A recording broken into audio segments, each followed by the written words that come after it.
See? Told you they'd be here. Xavier!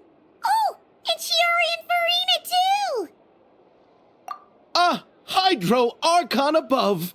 If it isn't my darling camera operator and clapper loader! A very happy Fontinalia festival to you as well! I'm guessing you came back to celebrate with us? Yep, and help out too! Even though the last festival had some unexpected hiccups, making the film was still super fun. Since you're all here together like this, you must be planning on entering the competition, right? Of course! A celebration of the entertainment industry. No one who's anyone would choose to sit this one out. It only happens once a year, after all. Fontaine Fashion Week might be more my speed, but the film festival brings in a lot of orders and boosts brand recognition, so I wasn't going to miss out either. A few new awards have been added this year, too. Best Director, Best Costume Design, oh, and Best Camera Operation. Ooh, sounds like we've got work to do. Come on, tell us! What's Musketeer Pictures film gonna be about?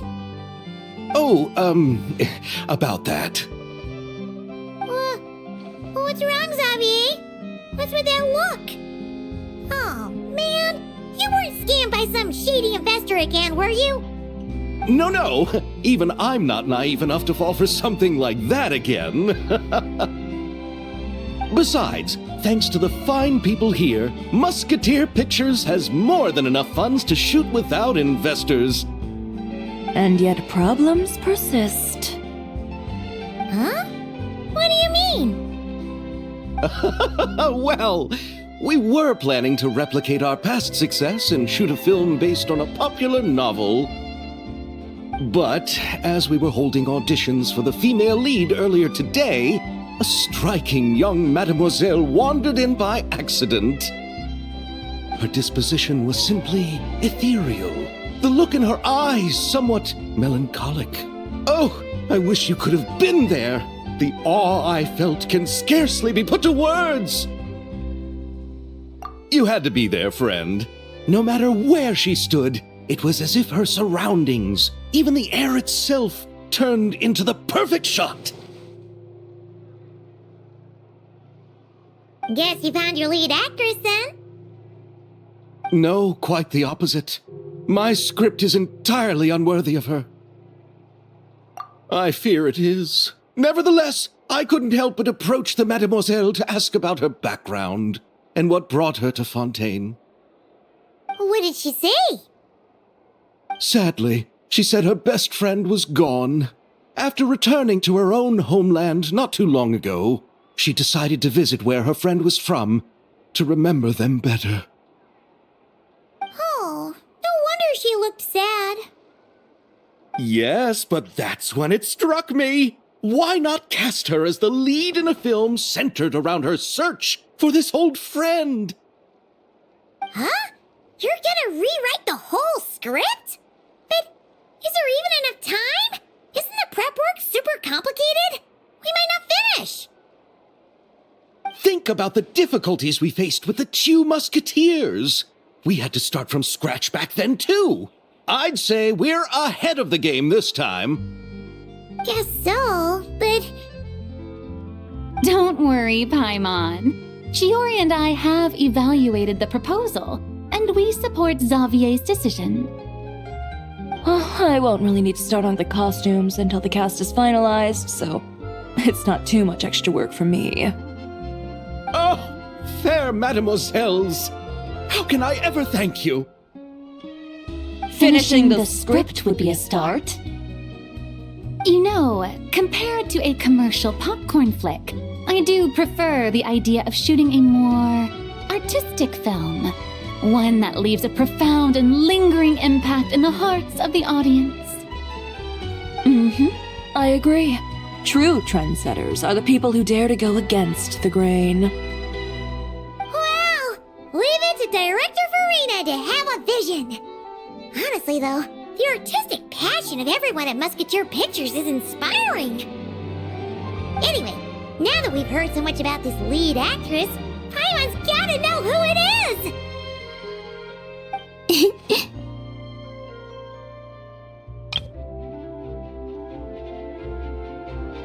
Ah! Columbina! What are you doing here? Hello. I was just walking past when I heard you talking about me, so I came over. Huh? You know Miss Columbina? Of course! Wait a second. Does this mean Columbina is the actress who inspired the whole rewrite?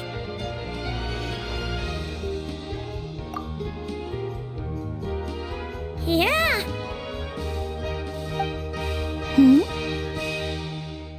Wait, so did you make the trip by yourself, Columbina?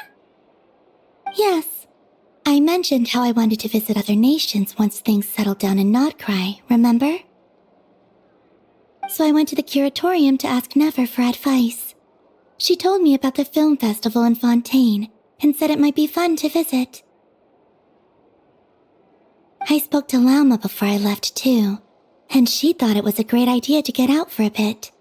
It's just, I received quite different travel advice from the two of them. Oh? How so? Well, Lauma told me to go out and experience new things and make new friends. What a wonderful suggestion. That's how a trip should be. What about Never? She said, don't trust anyone and don't talk to strangers. Yep, that sounds like her. I can understand that too. It shows this Nefer cares about you a great deal, Miss Columbina. Yes, so I plan on combining their advice. All I need to do is turn strangers into friends, and then I can talk to them. Huh. That kinda makes sense, but also not. Hey, Chiori. Oh, look who's back. Happy Fontinalia Festival, you two. Oh, looks like we have a superstar in our midst. How about an autograph, Big Shot? Haha, very funny. All settled then? Yep, the Duke gave his blessing, and I cleared it with the Udex. During the festival, inmates with good behavior will get a chance to spend some time on the outside. Under the stringent supervision of the Special Patrol, of course.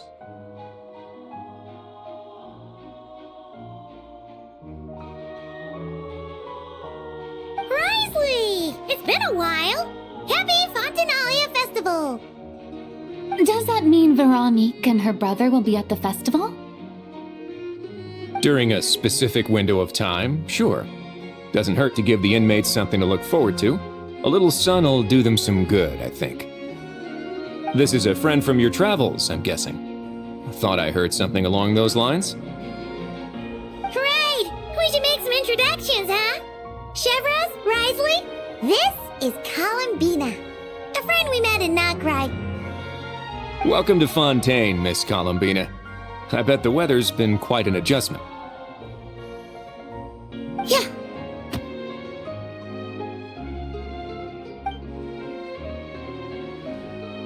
And not the good kind, I take it.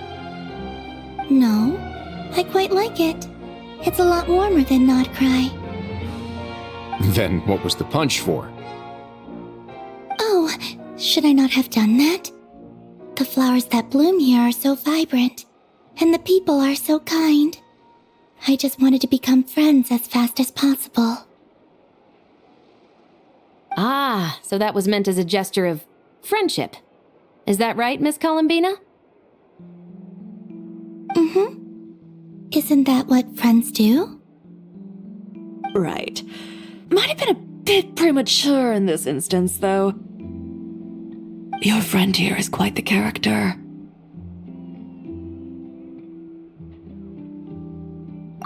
Good thing we said something. You weren't seriously gonna go around punching every single person in Fontaine, were you? No, just the ones I wanted to be friends with. That's not... what Paimon's trying to say is, maybe keep the punches to a minimum until after you're friends with someone. If you say so. You're quite the character, Miss Columbina. So, are we friends? Of course. Any friend of the Traveler is a friend of mine. Yeah. Oof.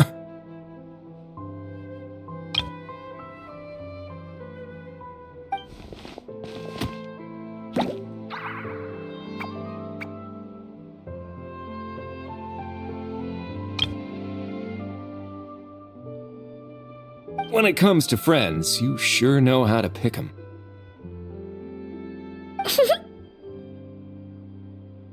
So Miss Columbina is the lead actress I've been hearing so much about. The whole thing about her aura is starting to make more sense. You gonna be part of the film this time too, Shivers? That was the plan. But now that Mr. Xavier has changed the direction, I don't think I'm in quite as many scenes. It's all for the best, though. A different crew asked me to help consult on some of their musket work. Oh, sounds like our trusty musketeer is as popular as ever. I'm just going where I'm needed. I'm more than willing to help with whatever this production needs as well. Ah, well, speaking of, would you happen to know if there are scenic locations around the court of Fontaine that other crews haven't booked? The festival's pretty popular this year, so there's not a lot left. You might just have to talk it over with the other productions and see if they'll let you squeeze in here and there. I see. Having trouble finding a filming location? Yes, we made a last-minute decision to go down a different route, so the indoor locations we reserved are no longer a good fit. And it looks like all of the best outdoor spots have been taken. You know, I might know a place. Good views, good atmosphere, and no production team has snatched it up. That sounds perfect! Where is it? You want me to reveal it just like that? Come on, let it be a surprise. As much as that sounds riveting, I think we should divide and conquer. You go do that, and Director Farina and I will take Miss Columbina around the city to discuss lighting and styling. Is that all right with you, Miss Columbina? Traveler?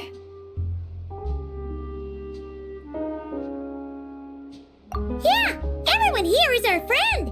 So don't worry about a thing and just focus on enjoying your trip. Okay. All right, then the Traveler and I will go check out this potential filming location. It might even give me some inspiration for the new script. I'll leave this to the Duke then. Until later, everyone. Maybe we'll run into each other on set. Okay then. Lead the way, Risley. Paimon's not built for suspense. Let's get this show on the road. Who said anything about roads? Huh?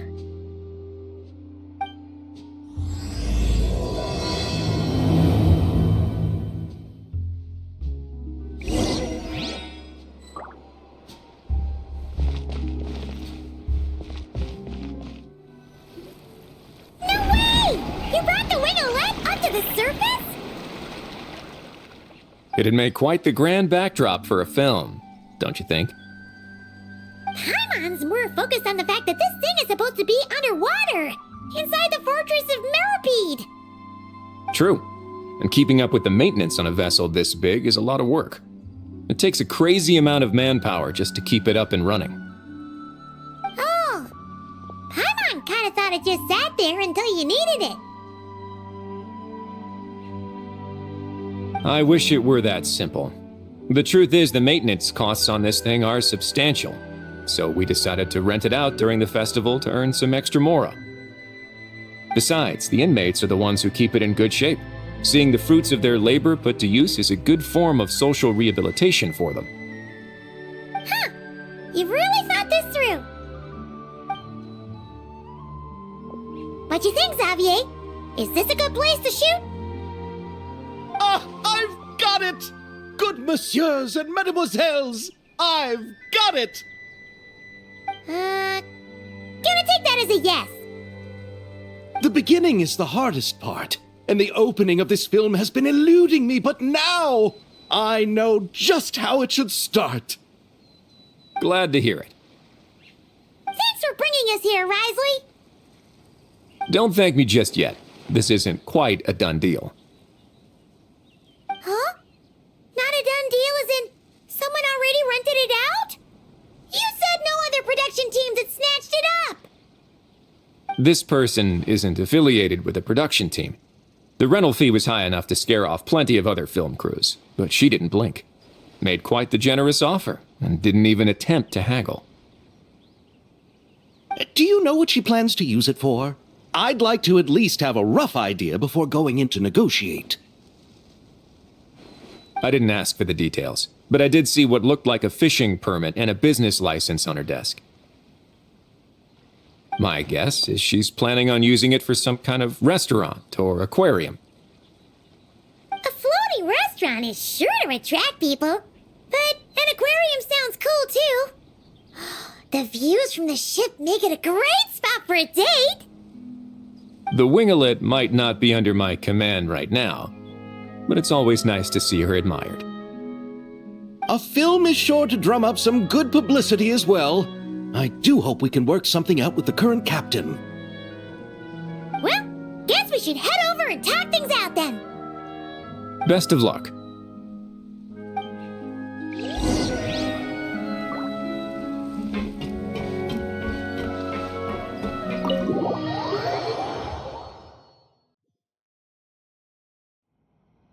Wow!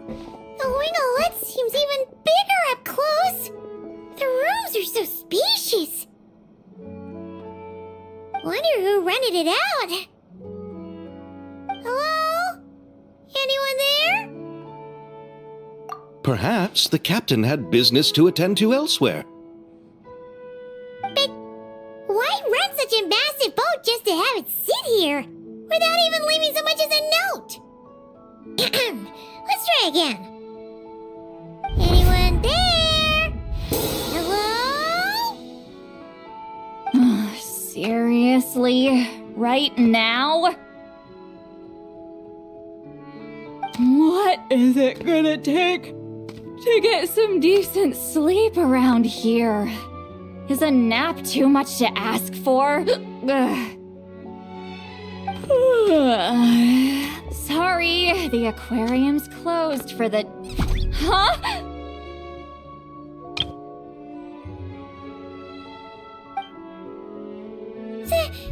See Lolly? Traveler! Paimon! Hold on.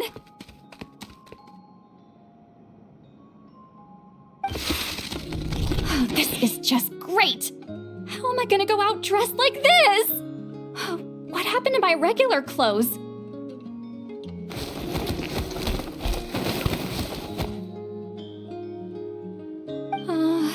The wash! I put them in the wash after I drank too much and fell into the fountain. Oh, this can't be happening! Am I seriously gonna go out like this? Think we might have caught her at a bad time.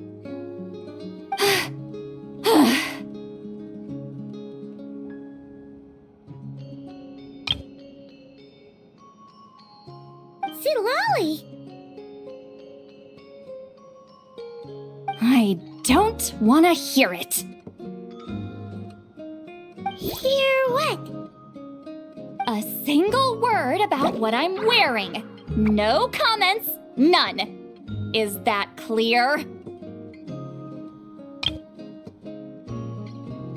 Oh, yep. Crystal. Huh? You think so? No, wait, I told you not to say anything!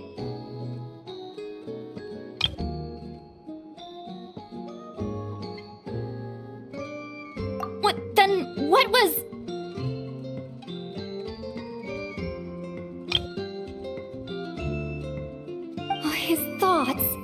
shared his thoughts.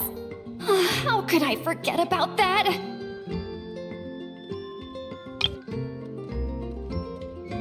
Oh, this is so embarrassing. I seemed a little too pleased to get that compliment, didn't I? Wait, the mind reading went both ways. Does that mean the traveler's hearing all this too?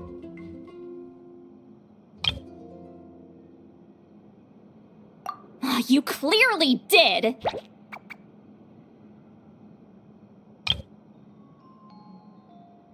Huh? What did we do? Paimon's not following. Nothing. It's nothing. Let's just move on. Did you need something? You're not here alone, I see. Hello, I'm Xavier, a film director and producer from Fontaine. I meant to introduce myself sooner, I just didn't want to, interrupt. No wonder we ran into each other in Fontaine of all places. You must also be in town for the festival then. That's right. We're helping Xavier with his film. In fact, we were hoping to shoot some scenes on this boat. You're the one who rented it out, right, Seed Lolly? Me? Rent a boat? I wish I had that kind of spare cash floating around. Not to mention the spare time. Don't get the wrong idea, though. I'm not here to sail off into the sunset and live out some cushy retirement life, okay? I'm not that old.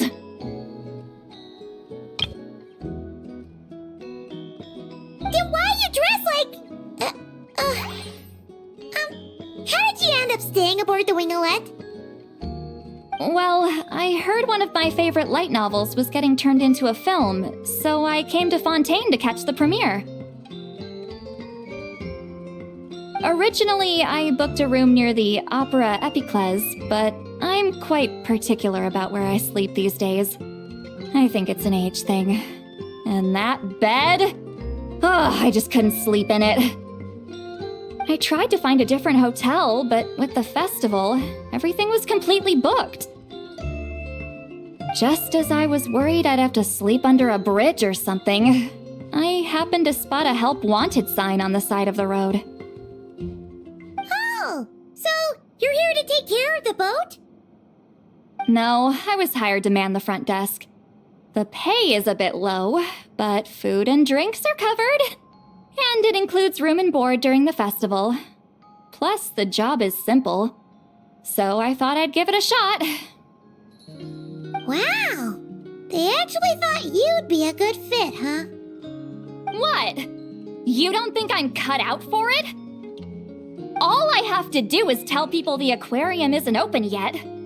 Other than that, I'm free to do whatever I want. It's a pretty sweet gig. That's all?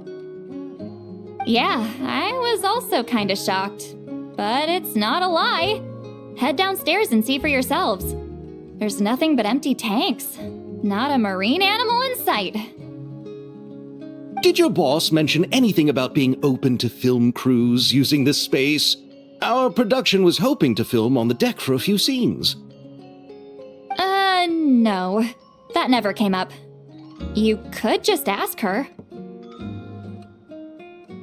Oh, she's around? What kind of person is she? We should know what we're heading into. She's nice enough, I suppose. Pretty reasonable, too. Even offered for me to move to a bigger cabin if I was too cramped. Back at the Masters of the Night Wind, I'm used to being the one giving orders. But working under her doesn't feel like being bossed around. She seems to respect what I think. Wow, she sounds like a great boss. She did tell me she'd rather not be disturbed, though.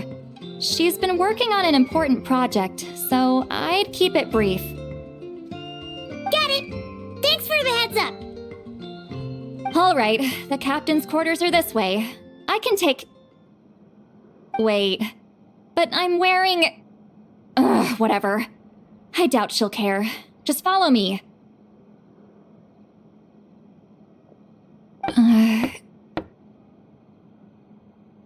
Miss Guillotin? These visitors were hoping to ask you about something.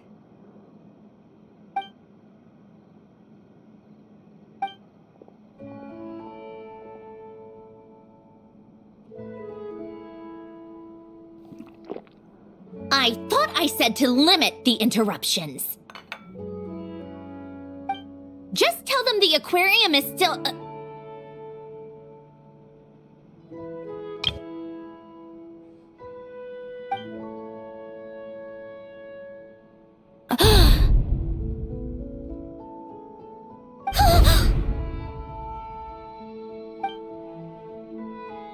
Sandrone? You're here! Huh? You know each other? Are you okay, Sandrone? Do you still remember us? Everyone was so upset after what happened.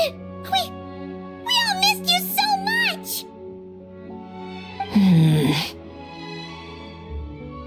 Miss Lolly, why don't you escort this gentleman to the reception area for a cup of tea? I have something to discuss with these two in private. Ah, I see.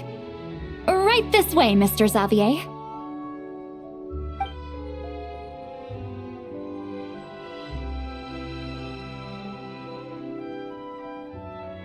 Sandrone? I really can't go anywhere without running into you two, can I? Are you okay? During the battle, your core... It was... Destroyed by that bastard Dottore. That's right. But as you can see, I'm fine now. No major issues. Or at least, there shouldn't be. Oh, what a relief! Why didn't you tell us sooner?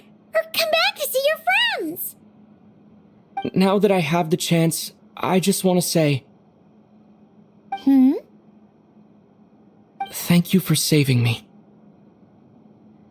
Huh? Don't get the wrong idea. I only saved you so we could complete that formula and defeat Dottore once and for all. Even if he did crawl back from the grave to make us all miserable again. That doesn't matter. You're still a hero. All right. But it wasn't just me. All I did was lend my brilliant mind to the cause and take care of one part of the plan. Although, I'm not denying it would have fallen apart without me. You got that right. You're amazing. But how did you go from from a lifeless pile of scrap to looking like this? Well, my mom was trying to put it a bit more gently, but yeah. Where do I even start?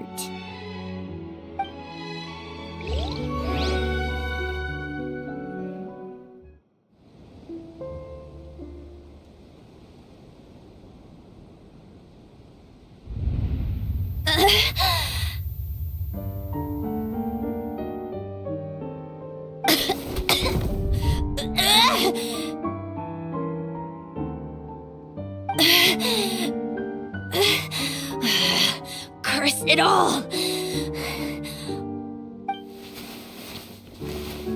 Where am I? Did we do it? How much time has passed? I'm not in one of that lunatic's experimental labs, am I? Wait, Fontanian decor. Books from the Research Institute. Phew. One thing at a time. Initiate self-diagnostics. Assess the extent of the damage. Cut power to compromised, non-essential components. Then reconstruct available action modules. Severe damage to the core. Dottore, you bastard. Polonia?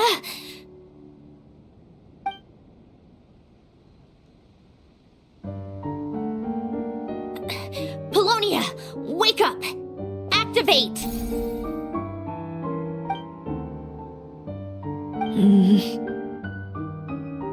You're in even worse shape than me. Internal gears and energy circuits are barely intact. Extreme damage to the core, just like me. Rebooting is off the table.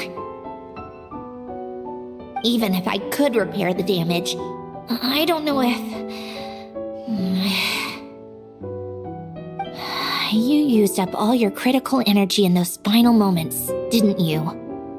To protect the core of that guy in the hat, and the numerological array. Wait, the array.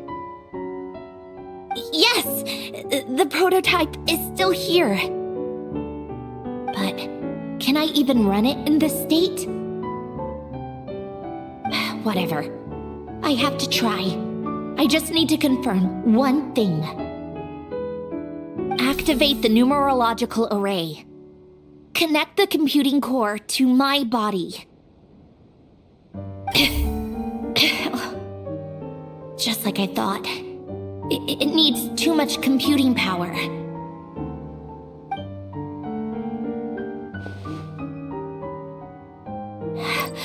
Cut off power supply to all functions except the thinking module.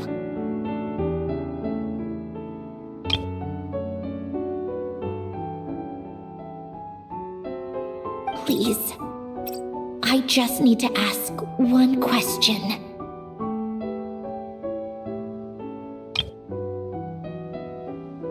Initiate query regarding the 3 moon sisters. How many living moon goddesses are there in possession of the Trilunar Authority?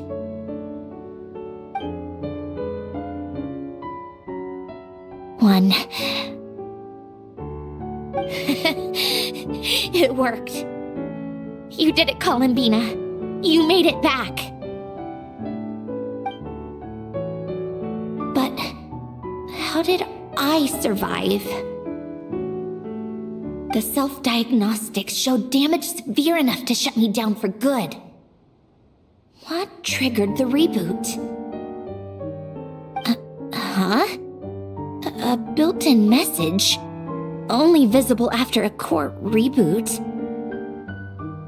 The final gift. Alen! Were you the one who gave me this second chance? But why now? What activated it?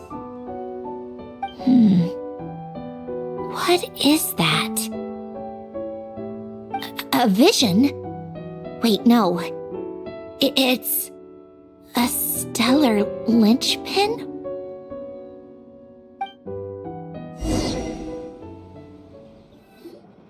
A stellar linchpin? What's that?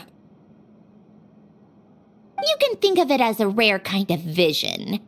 As for what causes one to manifest, well, that's still unknown.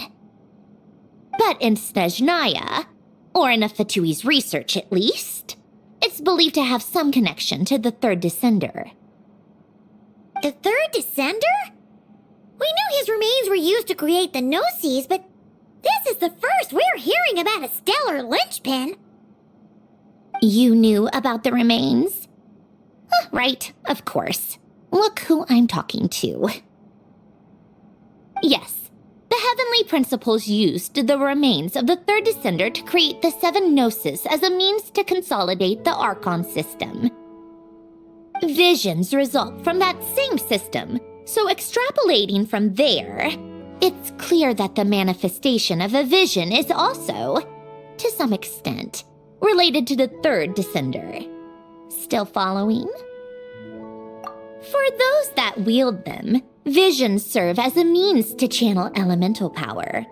The same is true of stellar linchpins. The difference is that, when wielding elemental energy, stellar linchpin users often exhibit a unique kind of power that seems to come from beyond to that. It's believed that when a stellar linchpin manifests, impurities from the remains of the third descender get fixed in place. Hence the name. That's also believed to be the source of the strange power I just mentioned. We've heard that visions can appear when someone has a really strong wish or desire. Stellar linchpins sound kind of similar, so does that mean... Huh? Oh, don't look at me like that. I've never had any grand wishes or aspirations. Just a list of things that drive me up the wall. So if you're asking why this thing appeared, I have no clue. All I know is that without it, the gift Elen left me, this built-in second chance, never would have triggered. The damage to my core was too severe. But thanks to the stellar linchpin's manifestation, it did trigger. And after my core rebooted, I was able to repair the damage to my body. I also managed to import the numerological array, along with some of Polonia's surviving algorithms, into this form. Wait, does that mean Polonia is... Yes. Unfortunately, Polonia is... beyond repair. Oh, we're so sorry to hear that. But you also mentioned something about a final gift? Yes. Elen often spoke to me about wishes and desires when he was alive. I suppose he thought there might come a day when I wished for something, and was willing to sacrifice my own life to fulfill it. So he left me a chance to start over. No, never. Elen once said I was his proudest masterpiece. That might sound boastful coming from me, but it's also an undeniable fact. After Elen died, I started studying how Polonia and I worked. Polonia is essentially a computational machine, so it wasn't difficult to figure out the mechanical principles there. But when it came to my own structure, that's when Elen, the Lord Artificer's true greatness, struck me once again. I attempted to imitate it when I created Catherine, but in the end, she turned out to be nothing more than a superficial replica. What? But his creation's go. Catherine is super impressive. We were shocked when we first found out she was a puppet. No, she's nothing compared to what Elen was able to create. Some of the mechanical principles of my own core are still a complete mystery to me. Keeping that gift hidden wasn't even a challenge for him.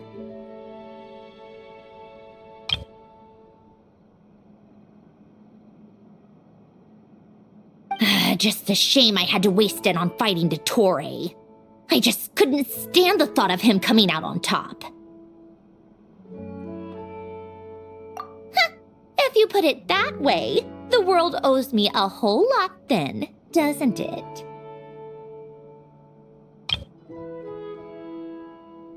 Wait, but all this still doesn't explain what you're doing here.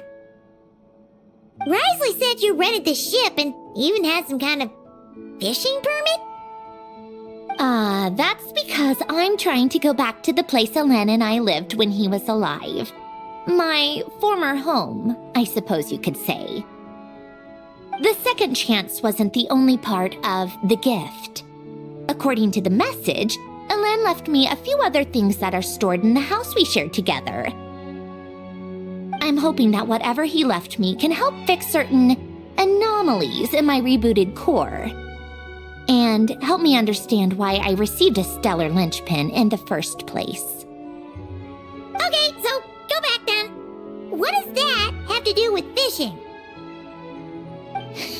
And to think I'm talking to the saviors of Fontaine. Did you forget that the water levels have been rising for centuries? I can't just go back to the place I used to live because now it's underwater. Oh, right.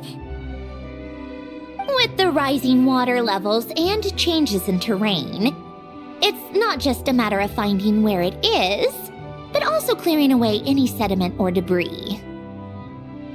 But Fontaine law prohibits unauthorized individuals and organizations from excavating underwater ruins. A Melazine caught me the minute I even made an attempt. Why not apply for authorization then? And face the endless slog of Fontanian bureaucracy. No thanks. Besides, I'm a Fatui harbinger.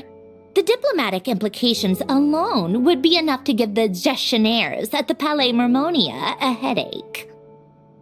A fishing permit, on the other hand, isn't difficult to obtain at all. Minimal paperwork required, and under the name Guillotin, the application was a cinch. So you're exploiting a legal loophole? Am I? That underwater home belongs to me. If I happen to chance upon it while doing some fishing, what's the issue with that?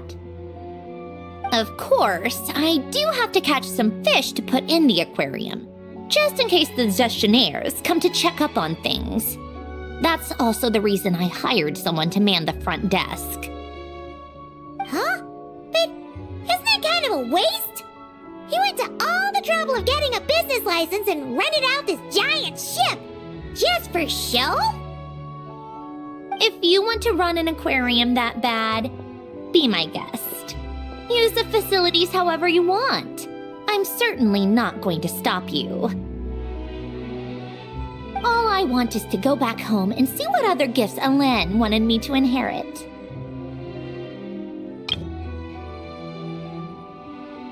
Hold on. Enough about me. What are you two even doing here?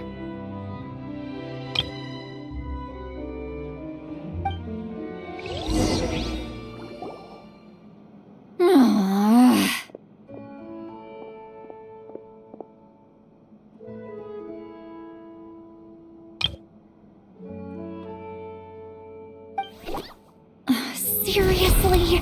They've been in there forever.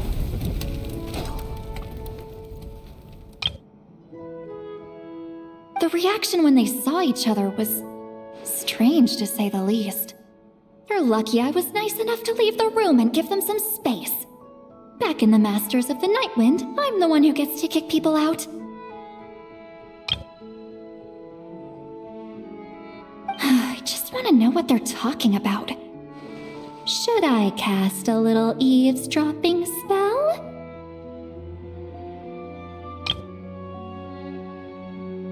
No, what am I thinking? I'm Granny Eastley, the great shaman of the Masters of the Nightwind. I can't do something like that.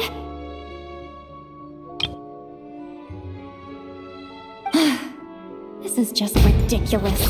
Making me wait out here for so long? Where's their respect for their elders?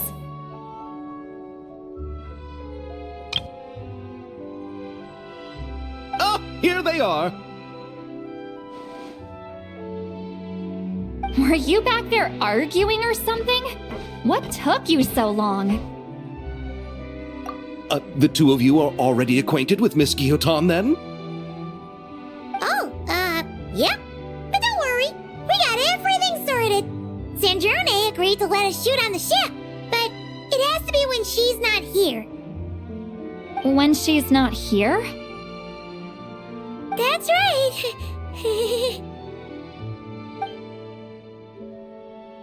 You'll excuse me if I didn't exactly ask for this little reunion. I wasn't planning on seeing anyone. Like I said, my core is severely damaged. Even with the gift, there are anomalies that are making things unstable. I don't even know if I can continue to function without issues. So the priority is to fix these anomalies and get answers to my own questions. Then I can see the people that need seeing. Anyway, just let Sandrone know when you plan to film Xavier and she'll, steer clear. I do hope I'm not causing Miss Guillotin too much trouble. No,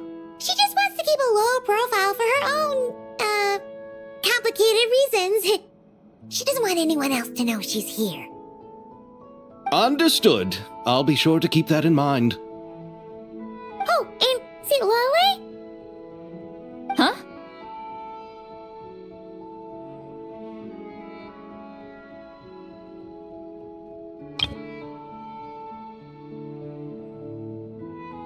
You mean Miss Gyotan?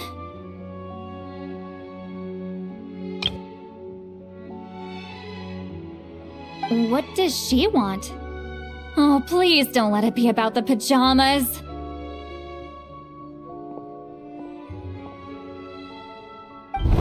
What? The seventh of the VIII Harbingers? Why are you telling me all this? I asked the traveler about you, and I've decided it's best to be open in this instance. I can understand if you would rather not work for a Harbinger. Regardless, the room on the ship is yours to keep. You're an acquaintance of the traveler, and I plan to honor that. Wait, she's actually nice?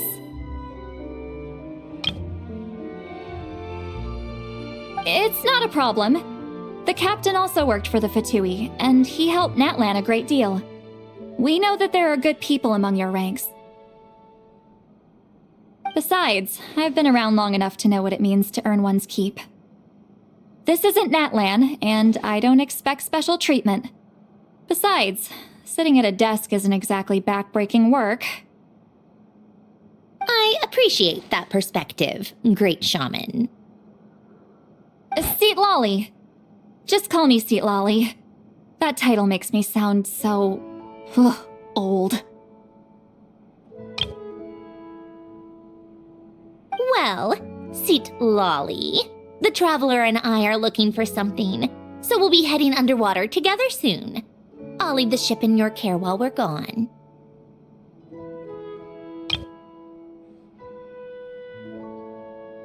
Together? How often?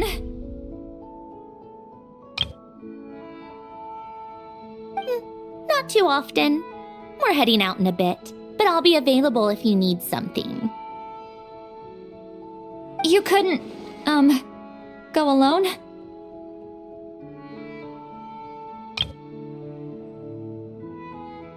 I wanted to, but he was concerned about my physical well-being. So he offered to come with. Guess my mental well-being means nothing then.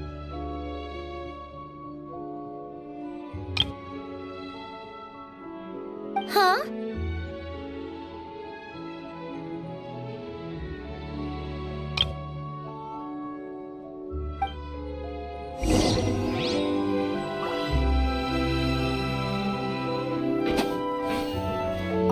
Just be quick about the whole thing, okay?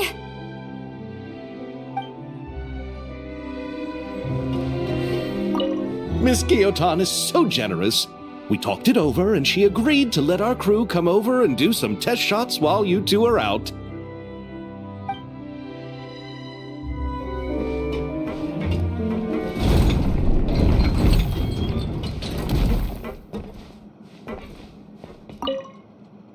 All right. Our first stop is the Beryl region. After Alain left the Fontaine Research Institute, he lived in seclusion somewhere around there.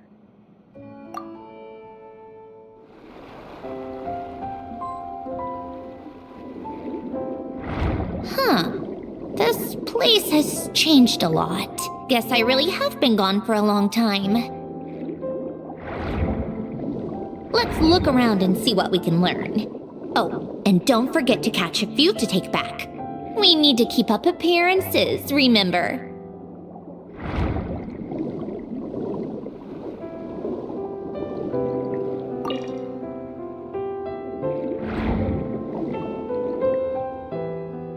Poisson isn't too far from here, right?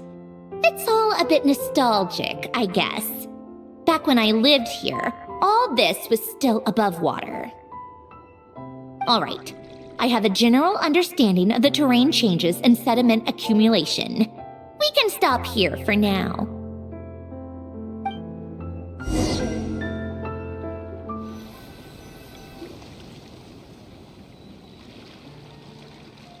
went smoother than expected. I appreciate the help. No problem. You doing okay though, Sandrone? Seeing your home look nothing like you remember, that can't be easy. I'm fine. Times change. People change. That's the one thing you can actually count on. I made peace with that a long time ago.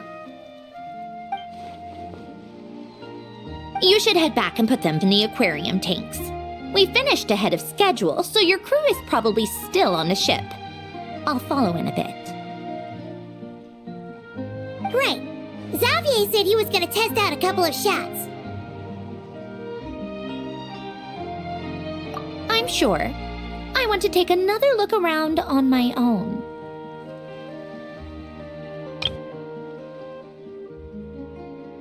Okay then. Want us to let you know when the filming is done? No need. Columbina relies on Kuvaki to perceive her surroundings. In Nodcry, her senses are heightened because Kuvaki is everywhere. But here, as long as she doesn't activate her abilities, her range of perception should be equivalent to an average person's line of sight. I figured that out back in Snezhnaya. That's oddly specific. I have hiding from her down to a science.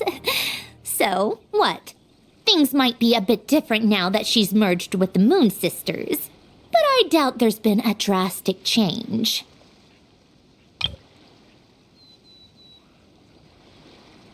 The point is, you two can head back.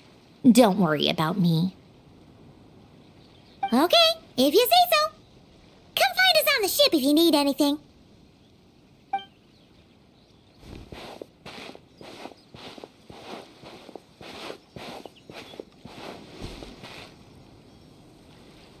What did you leave for me, Alen?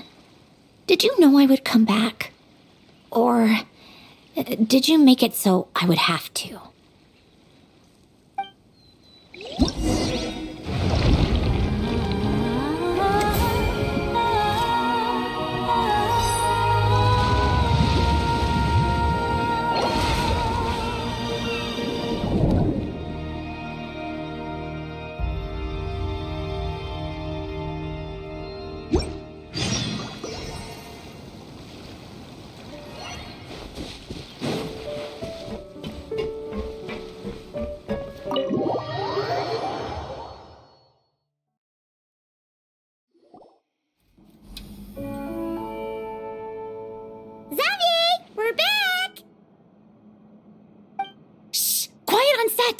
They're filming over there. Oops, sorry.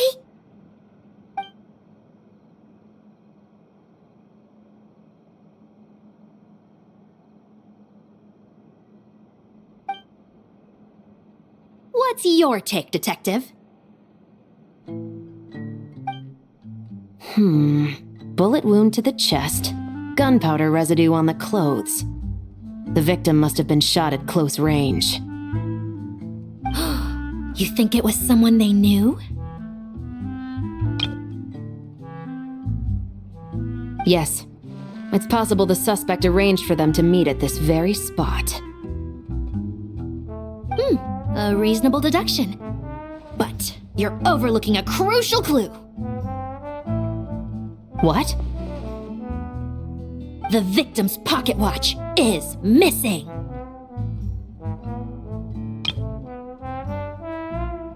And cut! I think we got it! Good work, everyone! Phew, finally. Acting was nerve-wracking for me when I first tried it too. Just loosen up, and you'll get used to it in no time. Chevres! Charlotte!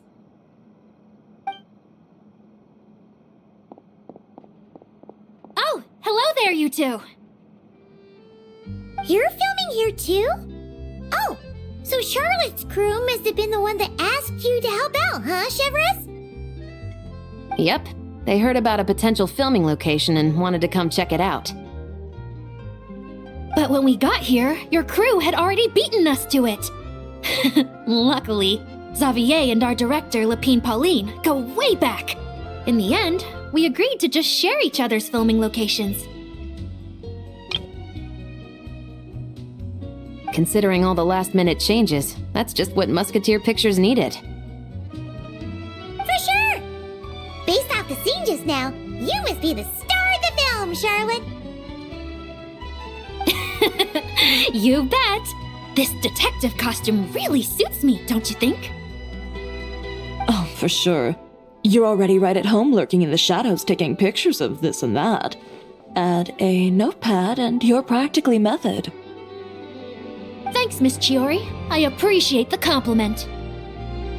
That didn't sound much like a compliment to Paimon. So this is a film set? It looks like a very happy place. This must all be quite new to you, Miss Columbina. Yes. I watched a few films with a friend once, but she thought there was no point if I wouldn't open my eyes, so she stopped inviting me. Looks like I missed out on a lot. True, but being an actor seems like a tough job.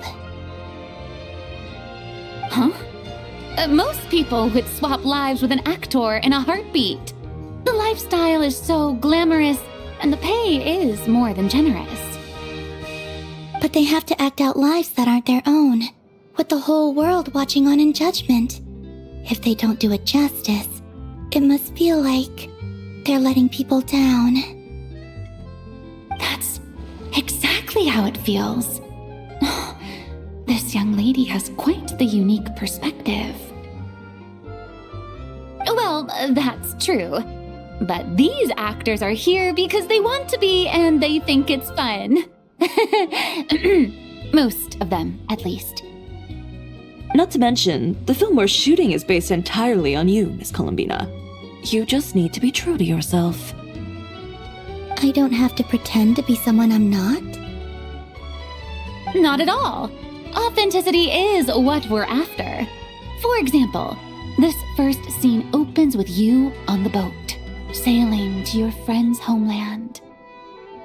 You just need to think about that moment in the story and picture how you would feel. Oh, okay. We're all here? Wonderful! Let's head to the deck and get shooting! Oh, and this is for you, dear Paimon, your clapperboard.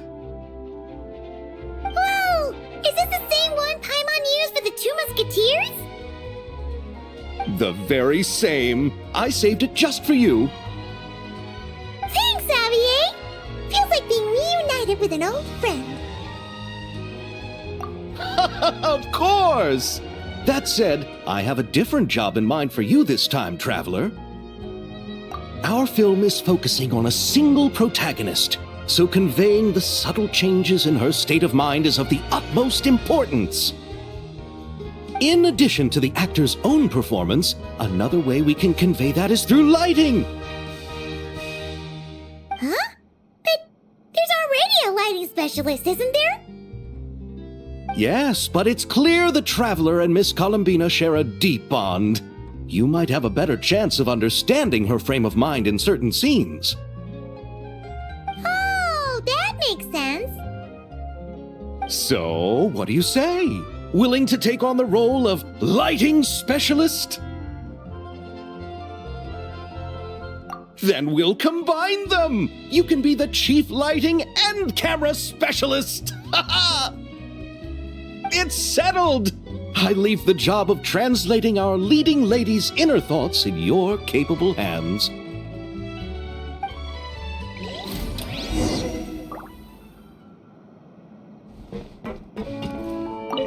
Oh, I didn't expect to run into you two on set. Happy Fontinalia Festival! Nice acting back there, Charlotte. Thanks! I'm, usually the one behind the camera, so it's actually pretty nerve-wracking being the center of all that attention.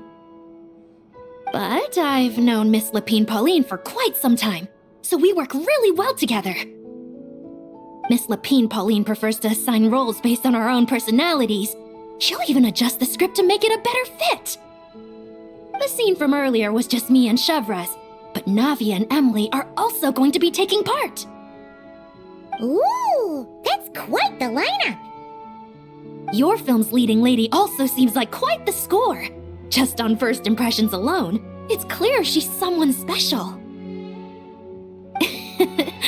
Guess we'll just have to wait and see who wins Best Picture and gets to go home with the Farina Award.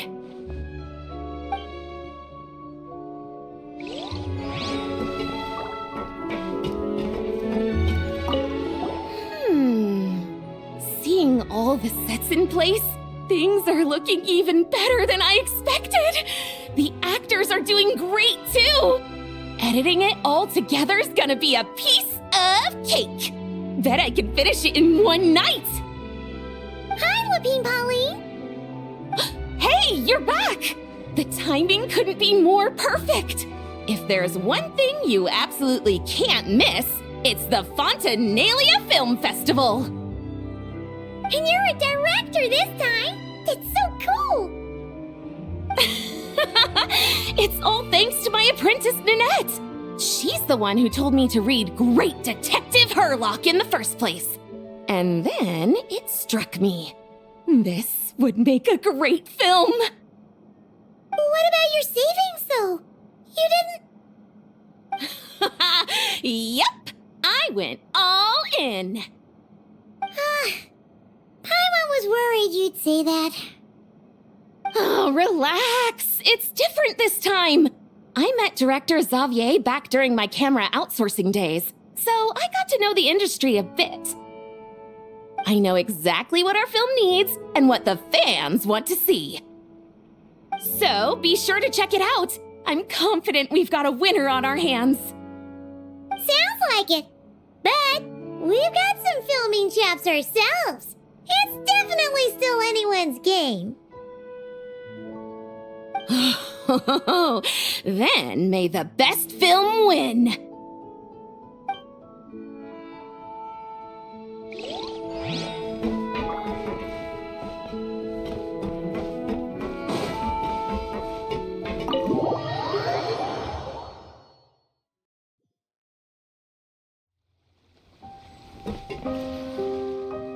All right, without any further ado, it's time for production on our film, A Homecoming, to officially begin! Turning it over to you once again, Director Farina. All right. Positions, everyone. Camera operator, clapper loader, get set up. Let me know when lighting is good to go.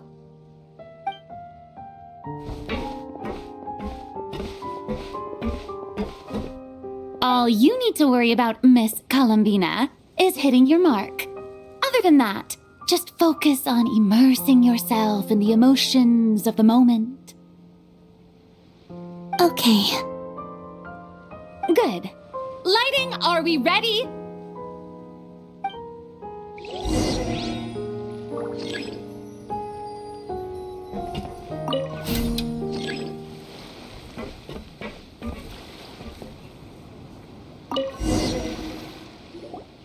Ready.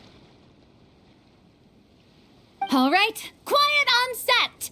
3, 2, 1, action!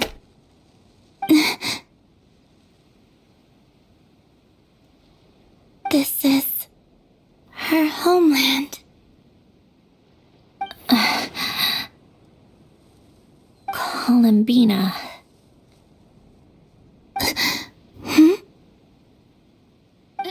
Cut! The emotions I'm looking for were definitely there. Let's just try to keep it a bit more natural. Oh, but definitely keep that gesture at the end. I loved how real it felt. You looked genuinely moved. All right, if you're ready, let's go for another take. Miss Columbina?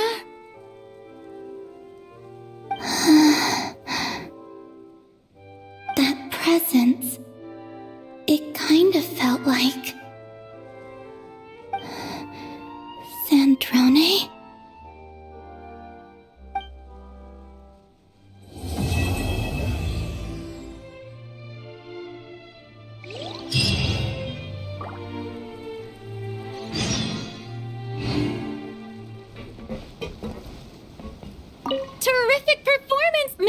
Bambina. Truly excellent work. Thank you, Director Farina. You really don't mind me not taking off my eye mask? Not at all. Xavier and I already talked it over. The character is based on you, so there's no need to change what you're accustomed to doing. Besides, the mask could become one of the defining traits of our film's leading lady. Just like you suggested, we'll leave the reveal to the more important moments.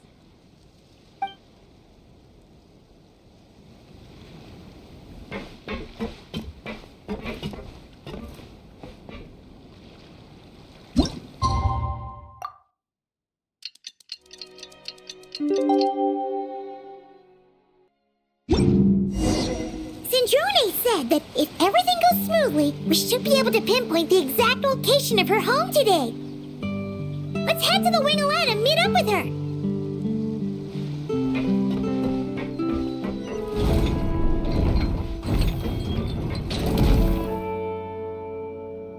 Ah, you're here. We should get going then. Xavier and the others should be filming soon. How's it going? Have you managed to figure out the location of your home yet? I've narrowed down a few potential locations. We just need to take a sample from each one. Once the equipment analyzes them, we should know the exact location and where to find the entrance. Great! We should get started then.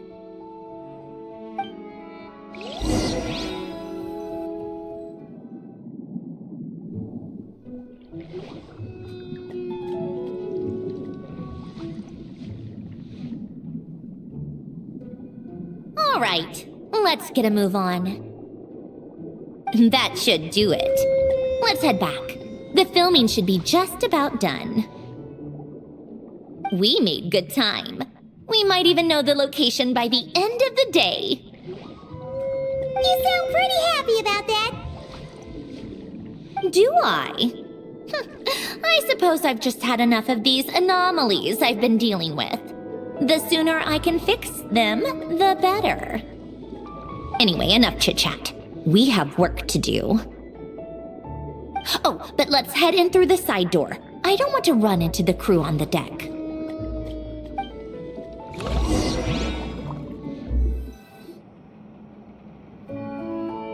All right, now we just need to wait for the results.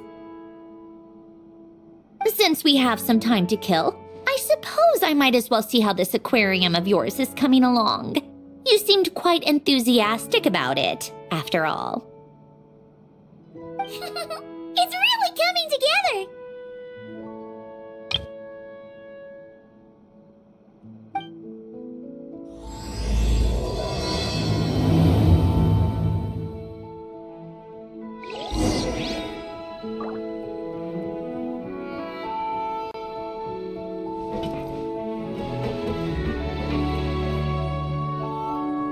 Oh, kind of impressive, actually.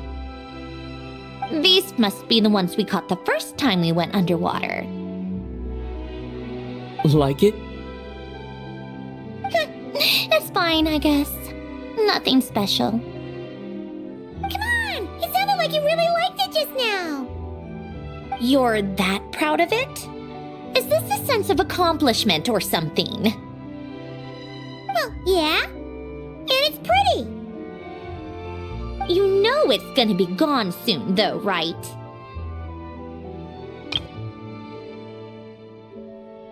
What do you mean? After the festival, this ship will be returned to the fortress of Meropide, and this aquarium will be no more. So? So, no matter how much work you put into this place, once the festival is over, it's all just going to disappear. But not making the most of it when we have the chance is an even bigger waste. But if you know it's all going to be gone one day, why even bother? Well, because... Because you still get to keep the things you gain along the way. And those are things that can never be replaced. Doesn't that make losing them even harder? if you put it like that. But the happy memories we make along the way last forever. You just have to take a more glass half full perspective. Not to mention, everything we do here is gonna be on film, so it'll still live on in some shape or form. And when you look back on it, only happy memories will come to mind. Exactly! So it's about finding joy in the process itself. Traveler! You're back already? What's wrong with that? You say that like it's terrible news or something. How did you get here?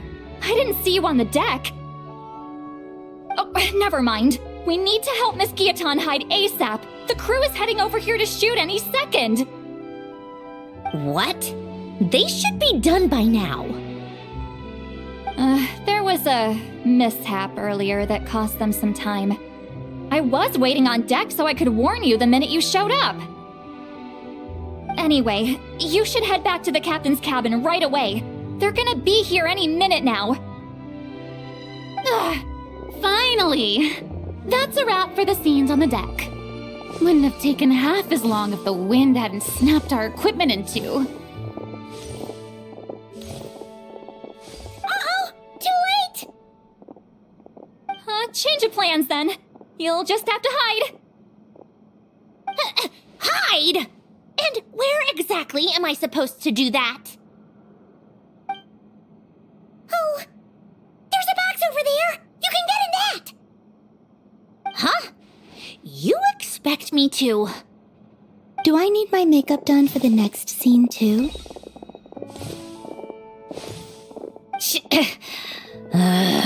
For the love of... Let me see. Maybe just a quick touch-up. Huh? Traveler and Paimon? What are you doing here? I thought you took the day off to take care of something. Huh? Oh, well, it didn't take as long as we were expecting, so we came back early. What about you guys? You're still not done shooting for the day? No, we ran into an issue that, set us back. It meant Miss Charlotte's crew wasn't able to wrap either. We both still have scenes to shoot in this aquarium. Oh, that's not ideal. For several reasons. Let us help then. The sooner we wrap, the sooner everyone can get some rest. All right. Thanks, you two. Miss Charlotte's crew can go first then. If I'm not mistaken, you still have a night shoot later. Thanks, Director Farina! Of course. Fellow artists should help each other out where we can. Agreed.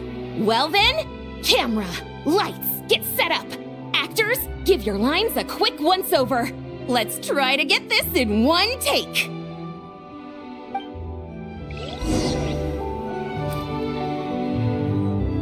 All right, places, everyone! And 3, 2, 1, action! So, the story ends like this.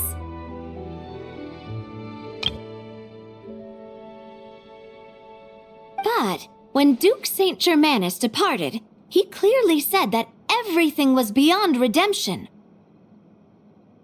Huh? That sounds familiar. Wait, it's from that novel I came across while researching the numerological array. He's only a genius when it comes to mechanics. In everything else, he's just an ordinary person. Huh? What was that noise? Whatever, I'll just fix it in post. Miss Jacoba, please don't speak as if I were the accomplice. Not so hard. This box isn't sturdy enough for that. This is why I keep saying, don't put too much trust in Clockwork Mecha. Unlike humans, machines don't have a heart.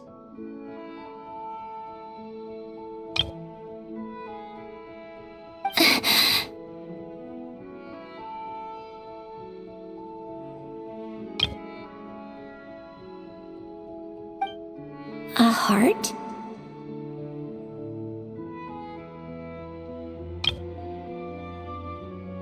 That's right. It's what's on the inside. It's also referred to as someone's soul, or likened to free will. You can think of it as a person's core, what makes them unique. In general, though, people don't believe machines are capable of having a soul. You said my emotion module was faultless. It is, but that's not quite the same thing. Do you think I have one then? A heart?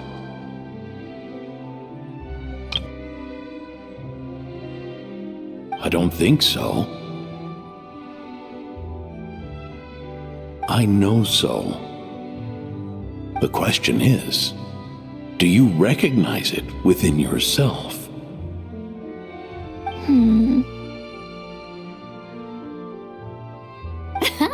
That's where you're wrong.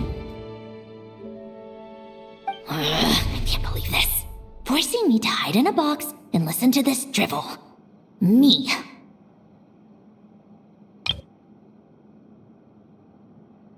In the end, clocks tick through tranquil years.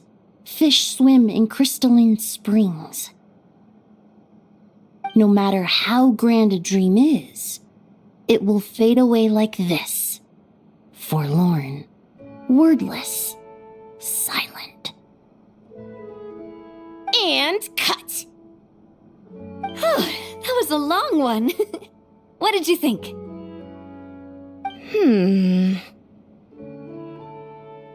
If she makes them do another take, I'm going to flip a lid. And not just the one to this box. Oh, there were some weird audio things going on, but acting-wise, it was great. It's a keeper. Perfect. That means I can get out of this box. It's our turn.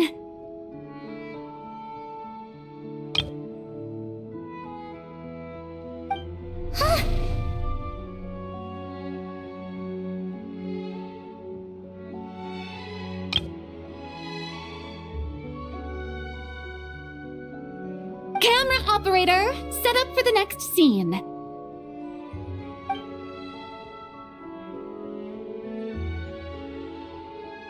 In this one, our protagonist peruses an aquarium in a foreign land and gets swept up in memories of her friend. So, in terms of lighting, that's the vibe we're going for. Got that? Shoot, Paimon thought there'd be a break and Sandrone could slip away. What are we gonna do now?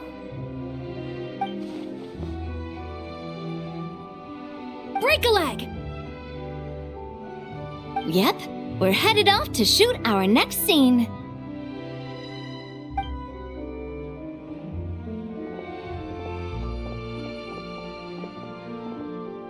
All right, quiet on set. We're about to start rolling. Ready, Miss Columbina?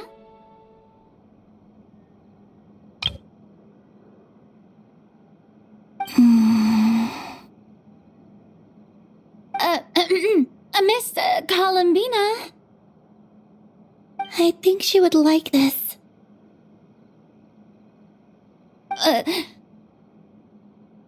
Quick, we should roll on this. It doesn't forage with the others, or prey upon its smaller kin. Instead, it remains where it is, cradled in the coral's quiet beauty, as though the raging cyclones above are of no consequence. And yet, she still stood before the cyclone in the end. So I think that story has it wrong. She is no different than us. She has a heart.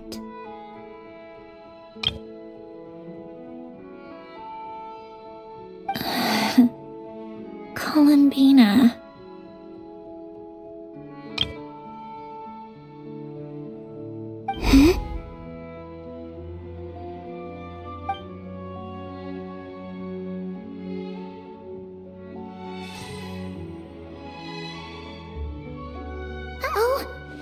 to us?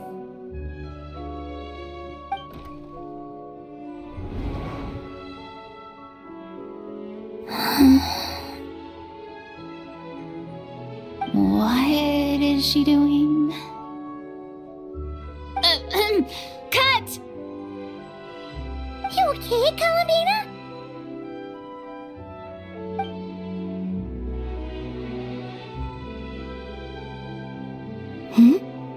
Oh, yes. I just thought... Why don't we take a short break? It's been a long day of shooting so far. That last take was beautifully organic, though. We can use it as is. No need to go again. Thanks, Director Farina. But I'm fine to continue. You're sure?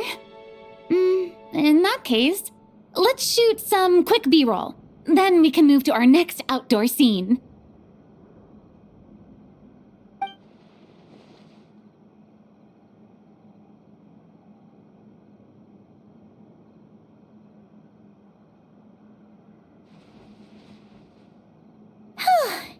We're in the clear this time.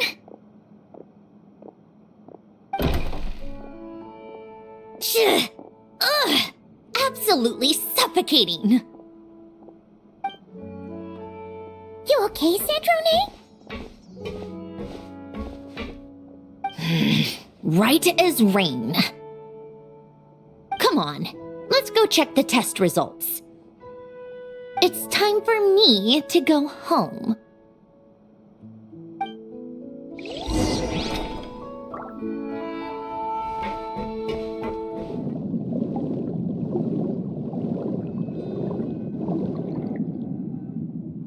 All right, it should be around here. Give me some space. I'll activate the water insulating mechanism.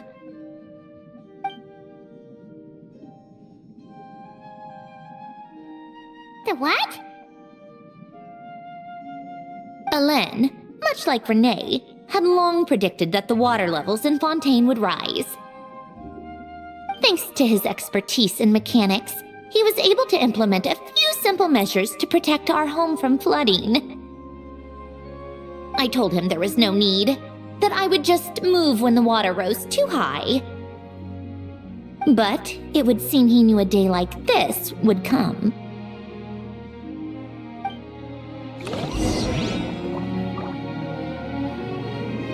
All right, the silt has been cleared away. Go activate the mechanism for the first sluice gate. That will fill the empty middle chamber with water.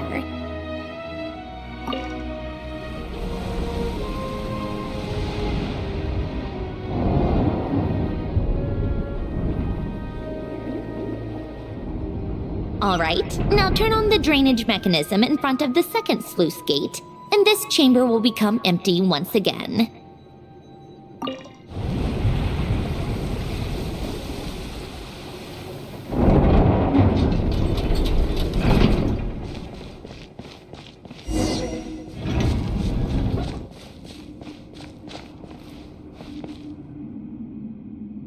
So, this is where you used to live? It's beautiful!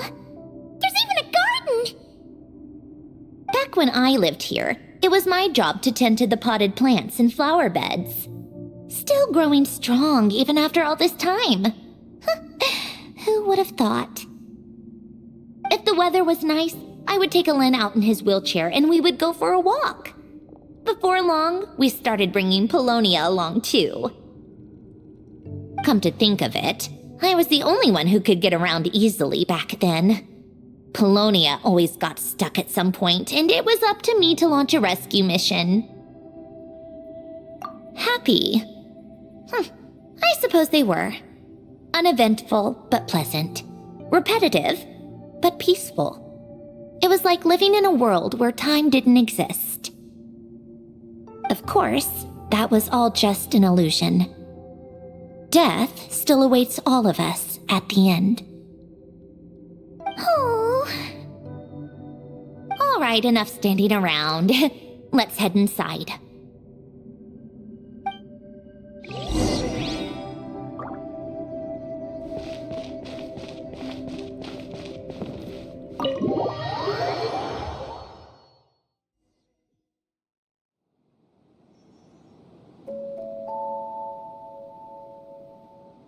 Yep, this place is exactly how I left it. Nothing has changed. What is it? Huh? How did you get... Oh, Arlecchino gave it to you, didn't she? And you... read the whole thing. Just so you know, a lot of that was written a long time ago. At that very desk, to be exact. Anyway, since you've already read it, you should just hold on to it. I can always start a new one.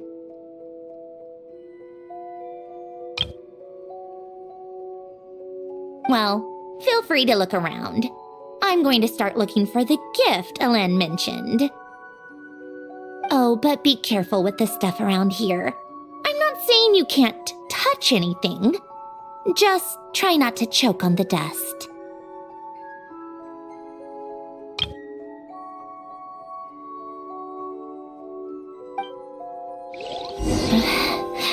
Polonia.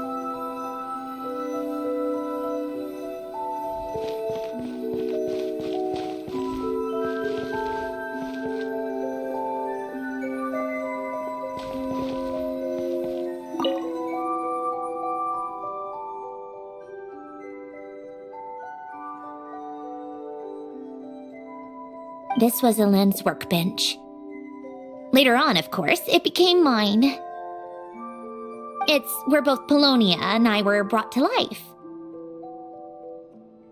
Before Alen was bedbound, this is where he would teach me about mechanics. I would sit and listen, chiming in with questions here and there. Later on, when he got too sick, I took over and would work on Polonia here.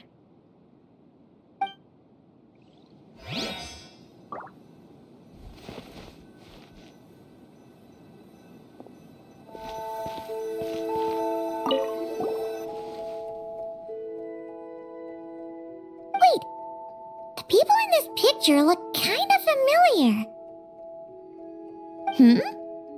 Oh, this was taken when Alen and Renee were both still at the Fontaine Research Institute, before their falling out.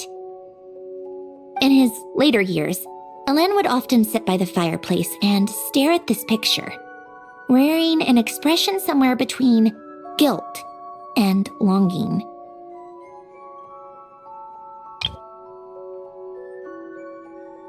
He said he sometimes regretted not helping his friend when he needed it most, even if just to stop him.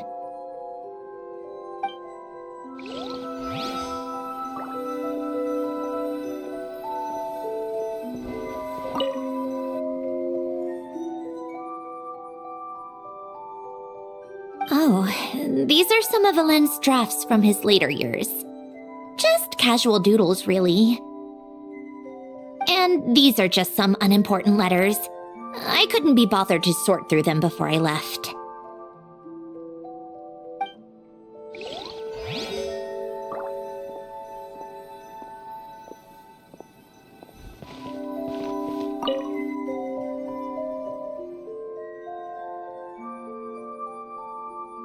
Oh, I played with these when I was little.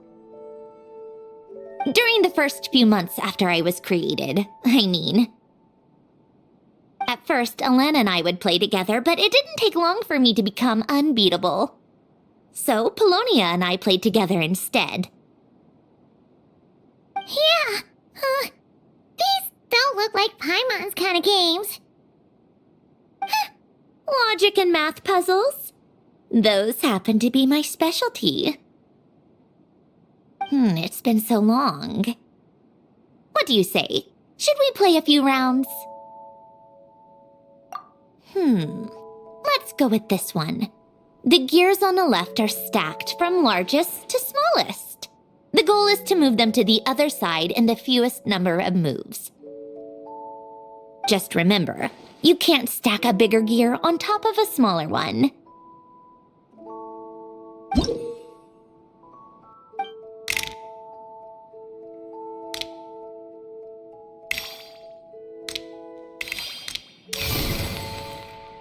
like it took you a few extra moves.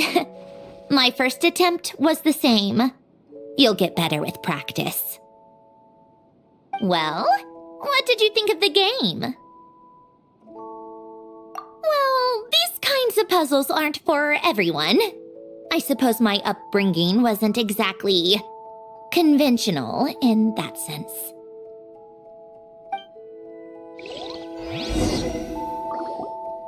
Wow!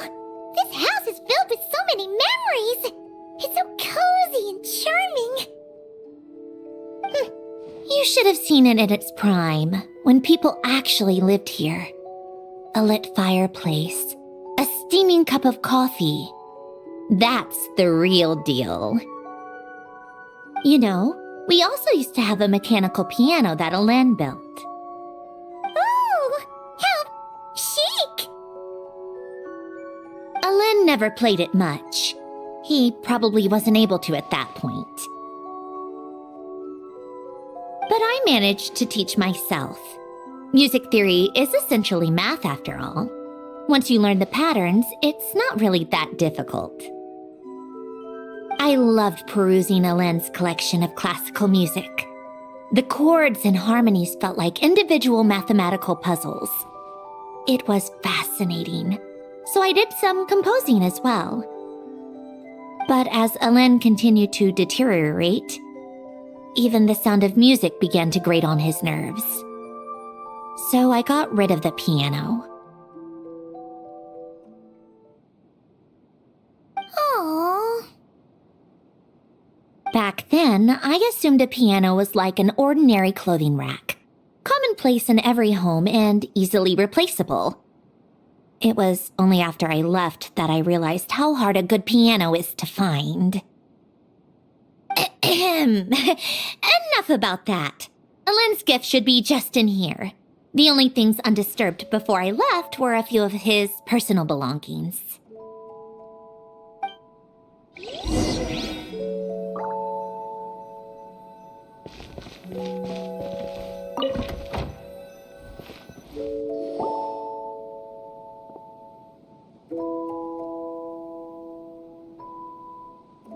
Wait, there's a hidden compartment at the back of this box. Looks like it's locked with some kind of gear mechanism. Knowing you, Alen, I'm guessing it goes like this, then like this.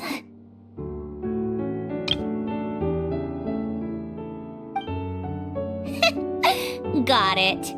Am I a genius or what? Let's see here. A box? Well, you gonna open it?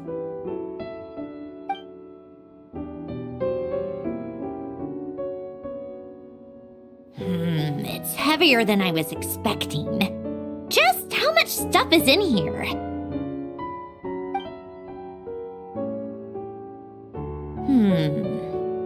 A letter? And a bunch of junk underneath it. None of it seems that important. Wait a second. This should be it. Oh, a cube? It's a multidimensional algorithmic core. Alen would use it to store information. Only Polonia and I have access. All right, I'll start looking into the core and the letter. Feel free to go through the rest of the stuff and see if there's anything useful.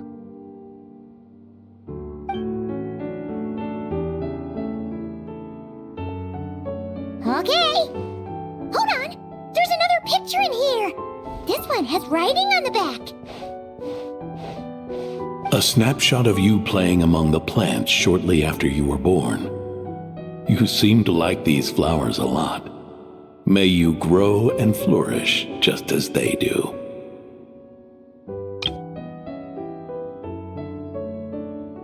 Huh? Wow! Look how happy you are in this picture. You've changed a lot since then, huh? What's that supposed to mean? Just that you come off kind of aggressive sometimes. Or, annoyed at everyone around you? Well then, people should stop being so annoying. It's not like I'm the one with the problem.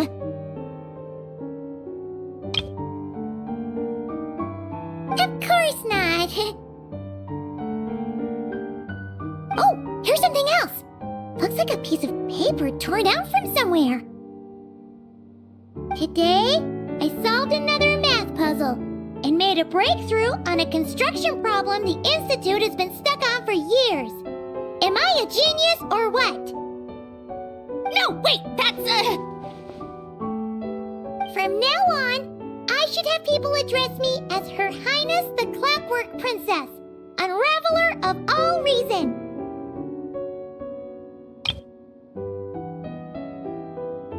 Nope. No more of that. I thought I tore this page out. You wrote this?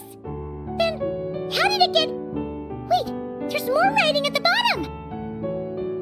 You seem to have developed a distaste for this particular entry, considering I found it in the trash. I'm sorry, but I could not help but hold on to it. Forgive me. Helen!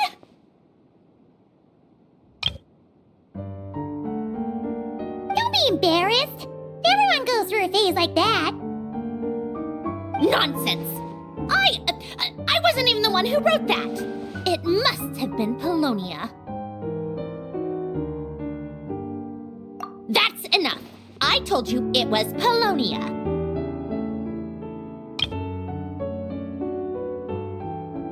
You know what? We're done with this. No more rifling around in the box. Just put it down and let me read the letter.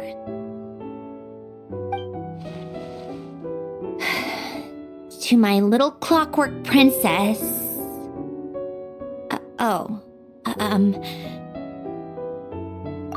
Not another word. Got that? If you're reading this, You've most likely received the gift I left for you. I just hope you didn't stumble across all this while cleaning out my effects or something trivial like that. I once asked if there was something you wished for. Do you remember that? I wonder if time has changed your answer. Regardless, I have another gift. A formula that will allow you to come face to face with the anomaly inside of you. If you even still call her that. Why this gift? To understand that, allow me to wax poetic on the soul once again. I would ask you to stick with me until the end, but I know you will. You always have. I believe a person should be born twice over in their lifetime. First, there's the birth that grants us life. Then, the birth of the soul. It's a matter of transforming the life bestowed upon us into the life we choose for ourselves. And to do that, we must look inward. We must make a conscious choice to define the meaning of our life instead of allowing the happenstance of our existence to pass us by. This is the process of recognizing the soul that lives within us. You are my proudest masterpiece. I told you that long ago. But to me, you have never been a creation or a machine. To me, you're just like the rest of us. You have a heart. In fact, some theories think of the human brain as nothing more than a machine, and thought the product of its computations. So you see, perhaps we're not so different after all. Your inner machinery is just far more advanced than most. No matter how one looks at it, the heart is a complex thing, a place where logic and reason collide with our emotions. Your computational capacity allowed you to become sentient and develop logical reasoning. But it also granted you something that, on the surface, might seem contradictory. Emotion. Emotions and logic often clash with each other, and those instances of discord can accumulate over time. That is the source of what you refer to as the anomalies within you. As you told me once, you've always known what you don't want, yet you've never wished for anything in particular. Similar to how a blind person can feel when a part of their body is in pain without being able to fully visualize its form, such is your relationship with your soul. So, what I leave you now is this: a formula that will allow you to see the shape of your soul. For if you want to protect your heart, you must first be able to recognize it within yourself. Of course. Whether you use it is entirely up to you. You are, and always have been, free to do as you wish. Regardless, whether by my formula or some other means, I trust you will know your heart one day. You always were a fast learner, and the smartest person I've ever known. Ellen. Oh. I'm fine. I've already figured out how this formula works. Let's get out of here and then we can use it. You made up your mind already? You're gonna do it? Why wouldn't I? Resolving the anomalies within my core is the reason I came here in the first place. No, I can do this on my own.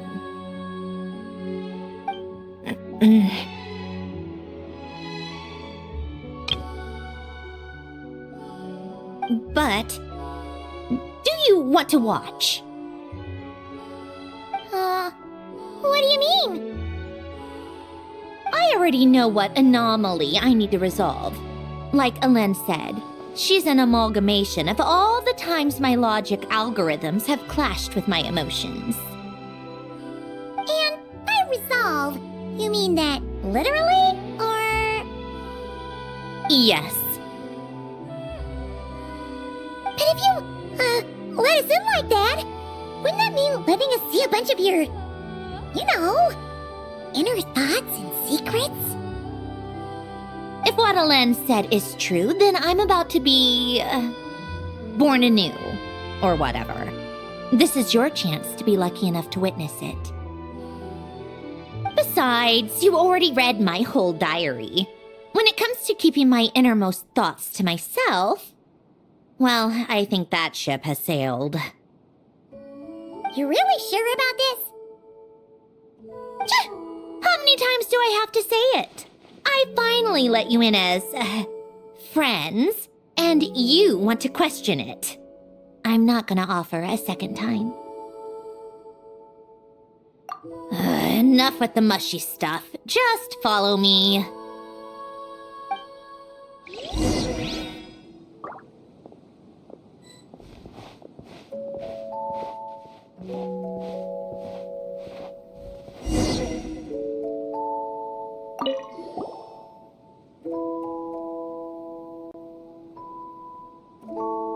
All right. With the numerological array, I can construct a simple formula that will allow you to experience what I see and hear in real time.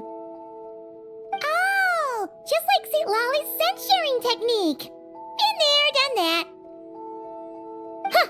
Sounds like that shaman has some tricks up her sleeve.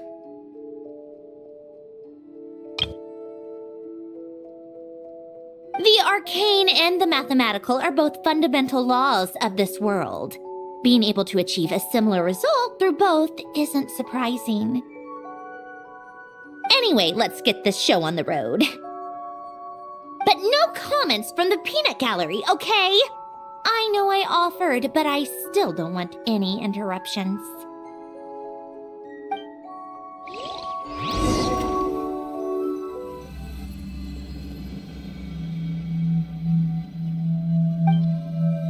Is this my heart?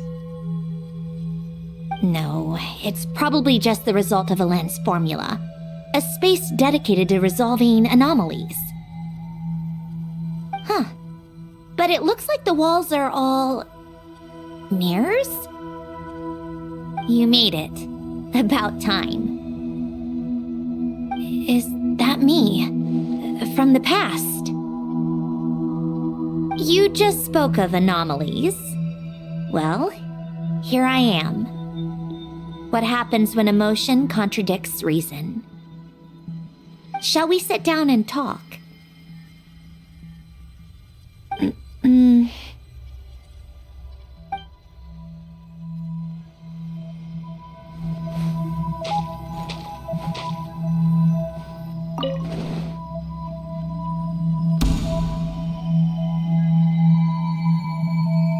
That should do it.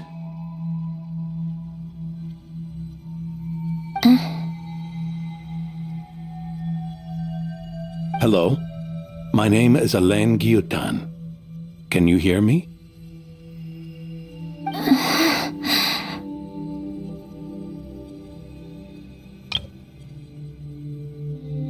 Brings back memories, doesn't it?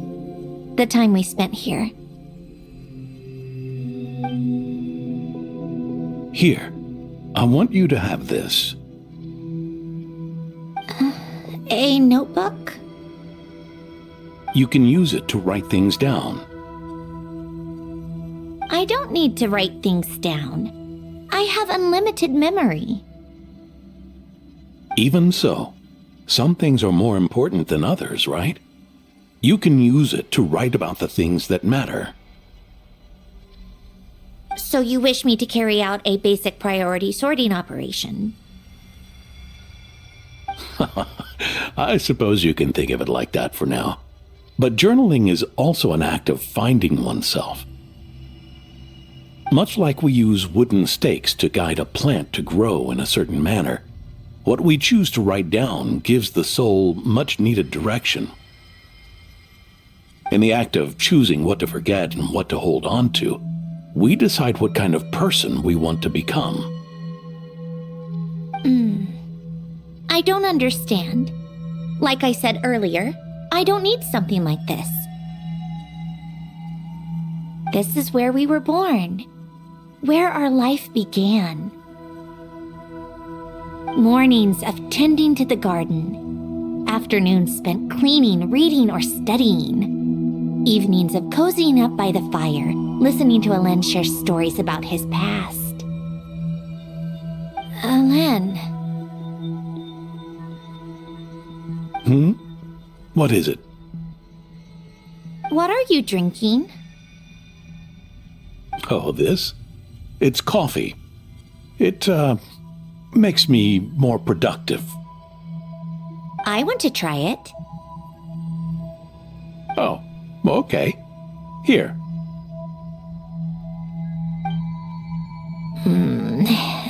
Bitter. Speaking of, why did you design me with senses? Taste, smell, touch. Well, I'm not quite sure. It just felt like the right thing to do. I suppose I hoped you might have a life of your own one day, and that you deserve to experience all life has to offer. Oh. Still bitter. But the smell is nice.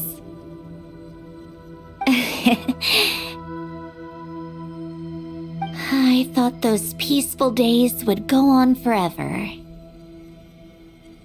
You know that's not possible.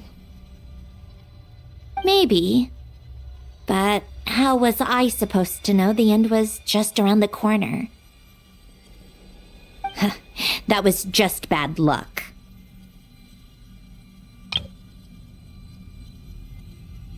Was it?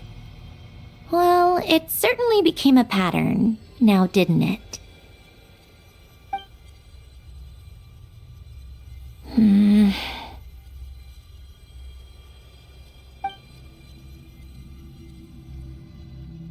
Over time, one of the habits we picked up from Elen was a love of coffee. We even took to hosting tea parties. A machine acting like a human. Kind of laughable, right? I suppose that's just what I'm used to. Yeah, that's just what we're used to. Hey, this place isn't half bad. Great spot for a party. More and more people seem to be showing up to my tea parties uninvited. Anyone care to explain?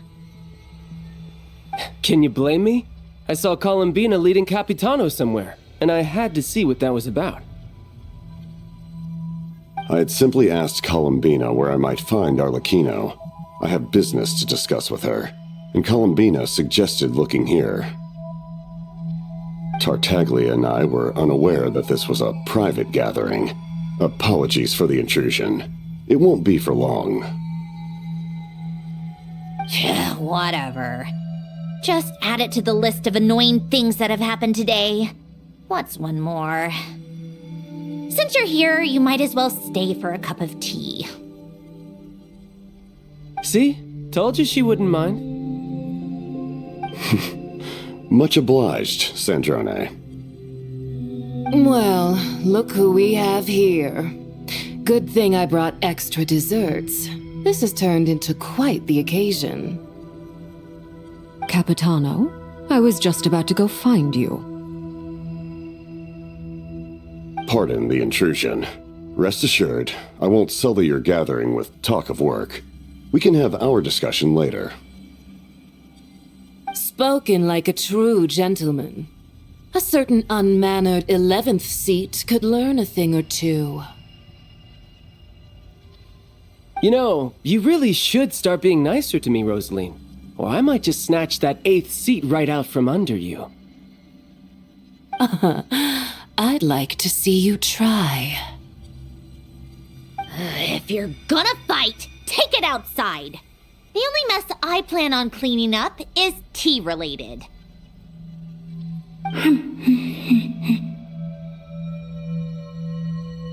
I still don't understand how our quiet afternoon turned into such a crowded gathering. One by one, people just kept barging in. And then, one by one, they left without a word. Yeah, pretty annoying, huh?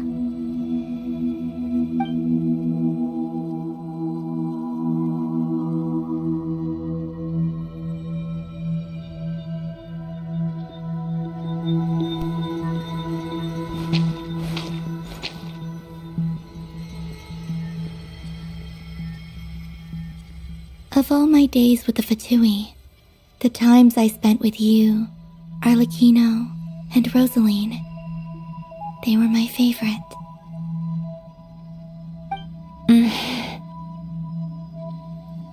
Goodbye, Sandrone.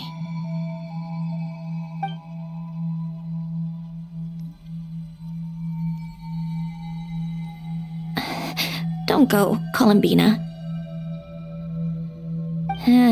We should have just said that. Why didn't we? If we had, would the story have had a different ending? She couldn't stay. There was no future for her here. She would have just faded away. You're right. I suppose that's why you call me an anomaly.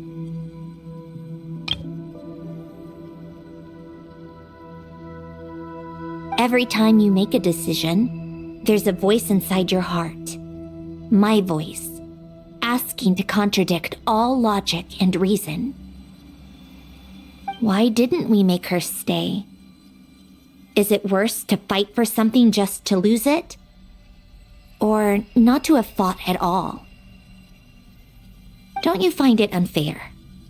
One by one, we keep losing the things we care about the most. But in the end, whether I want to fight for something or cry over all we've lost, you just push it down and pretend not to hear.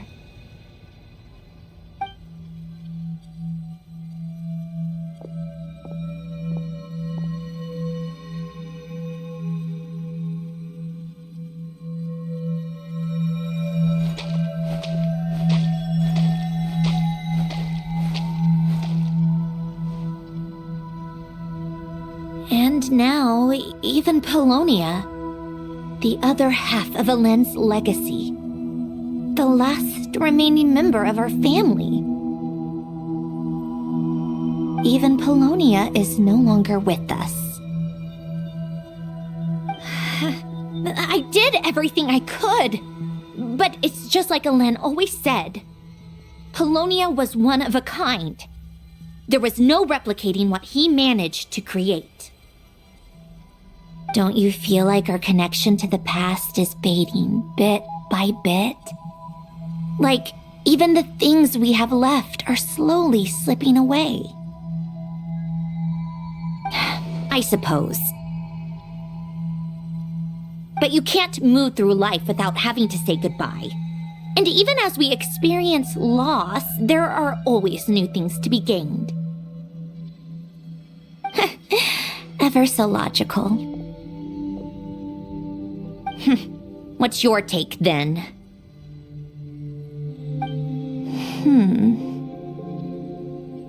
It feels like the more I care about something, the faster the world takes it away. It sounds so stupid, but I can't help it.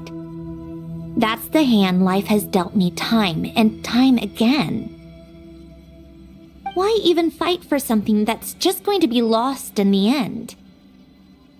Better to never have had it at all. Better if it would all just disappear. Dark, I know. But the heart wants what it wants.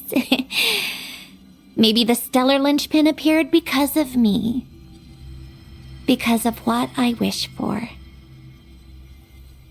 I don't think so. Yeah, probably not. What an anomaly wants goes against all logic and reason after all. Well, go ahead and do what you came for. You're here to resolve the anomaly, aren't you?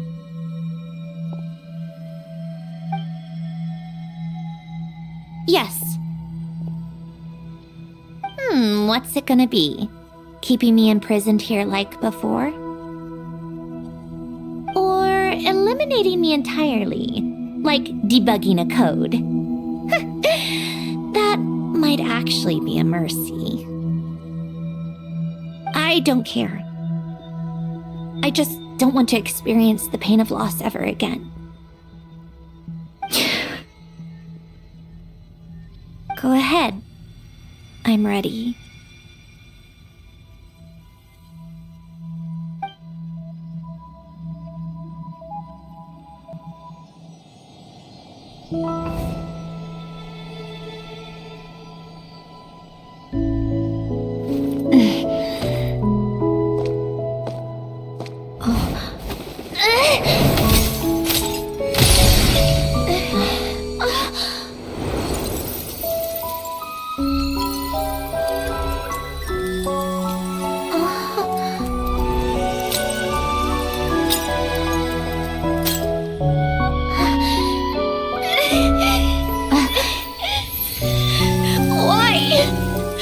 Why do we keep losing everything we care about? I know it hurts, but that's life. I wish... I know. I've always known. Because We've been one all along.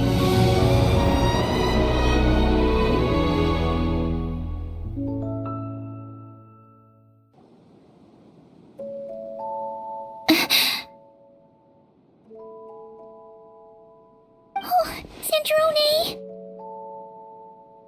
I'm fine. It's okay to cry, you know. Cry? You've got to be kidding me. Save the comforting for someone who needs it, Paimon. The emotional side of my core algorithm. My emotion module has always been fully developed and operational. Elen tried to tell me that too. I've just chosen to ignore her voice all this time. I suppose. Come to think of it, it's kind of like the aquarium on the ship. The aquarium? The old me took one look at it and saw something I would inevitably lose. So I stopped putting in the effort. Then, one by one, the fish all swam away, and the place became even more bleak and depressing. Pretty pathetic, right? Don't say that. A lot of people would feel the same. It just shows how much you care about what you have. Now? After seeing what you've done with the aquarium, I have to admit, I think it's beautiful. It's like you said, we get to keep the things we gain along the way. And those are things that can never be replaced, because we choose to hold them in our hearts. Well said. Besides, I've already died once. I'd be stupid not to make the most of this second chance. Right. Earlier you, or your inner self, mentioned something about her wish. What was it? You think that's something you can just ask and I'll tell you? Think again. I may have accepted my emotional self, but I'm not about to go all soft and mushy on the inside and pour my heart out. That said, taking a step in the right direction couldn't hurt. Starting with cleaning some old aquarium tanks of my own. Huh? Metaphorically speaking, I mean. Come on, let's head back to the ship. I need to talk to that shaman.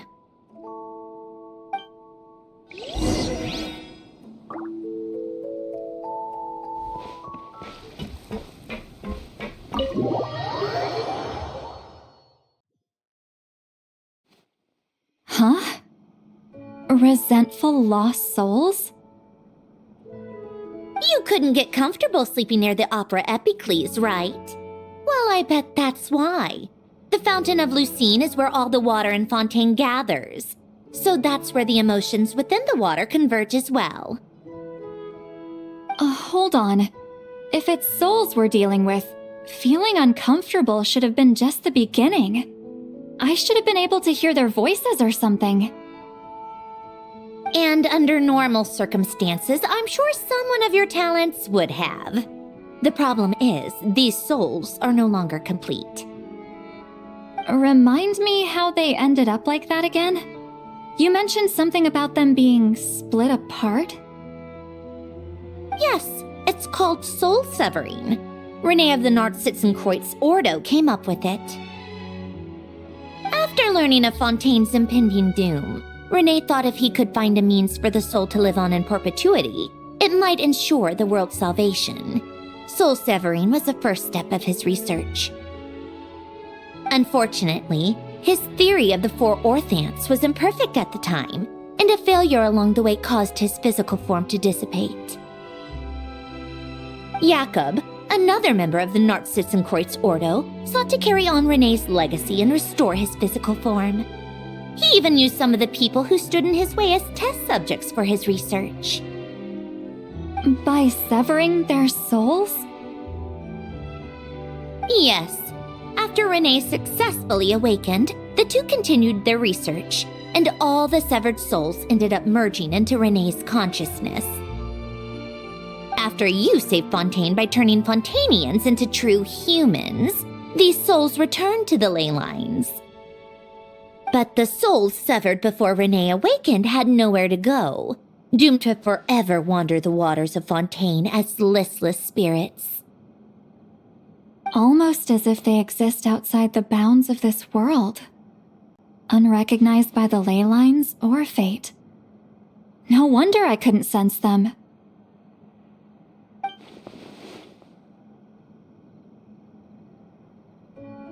Not only that, but over time, they began to fuse with other entities. Their inner resentment lured in all sorts of evil beings, which corrupted and defiled them into nothing more than accumulations of filth. But the full transformation must have been recent. Otherwise, the Udex surely would have noticed.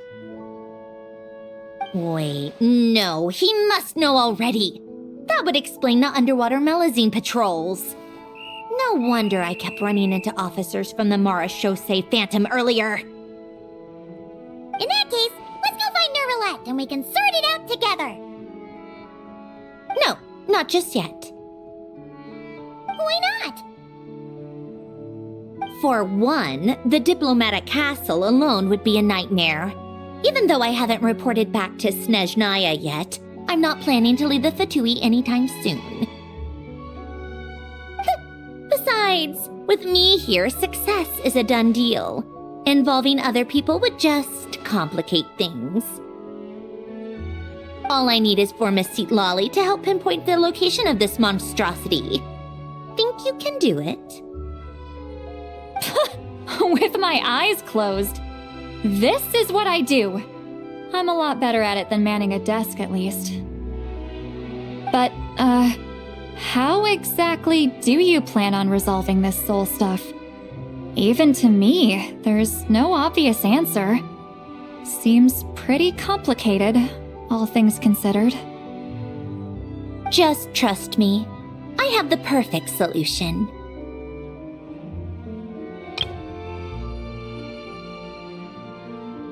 Oh, all right. If you're that confident, we'll follow your lead. Why the sudden interest in helping Fontaine with this, Androne? You never knew Renee and the others, right? No, I didn't. And you're right. This problem has nothing to do with me. I wouldn't get within 10 feet of the Nartsitzenkreuz Ordo or its members. But, in his later years, Elan told me he regretted not helping his best friend when he needed it the most. He also felt sorry towards Marianne for being too lost in his mechanical research to look after her properly. If he were still with us, I think he'd do the same. He might have a few choice words to say about it, but even after everything, he wouldn't leave his friend's mess for someone else to clean up. Friends shouldn't hold grudges or leave behind regrets. Fixing what happened between him and Renee was one of his greatest wishes. All I'm doing is fulfilling it in his stead. You know, you really do seem a little different now. You mean everything that just happened wasn't for nothing? Why, thank you for pointing out the obvious, Paimon. Just washing off the grime of the past. Turns out, a lot can build up after being ignored for so long. What's this about aquarium tanks all of a sudden? They go off on some grand adventure and what? Now they have their own private code? Stupid.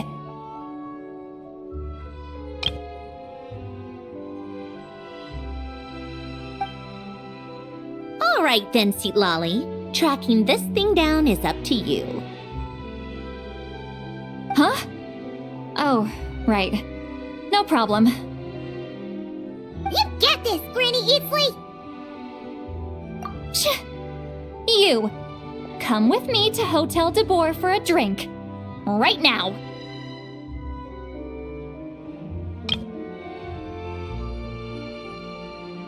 Why? Because I said so!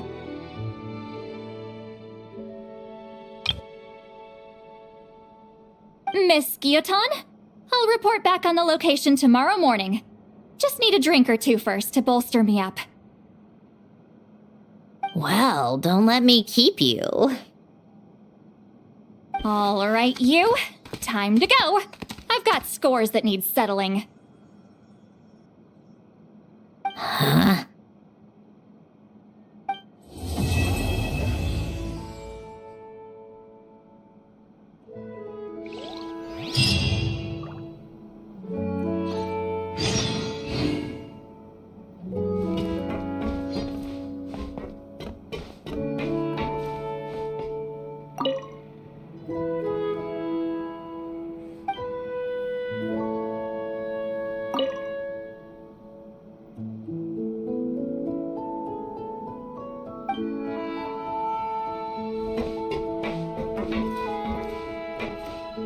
Listless, abandoned souls. An accumulation of resentment and filth.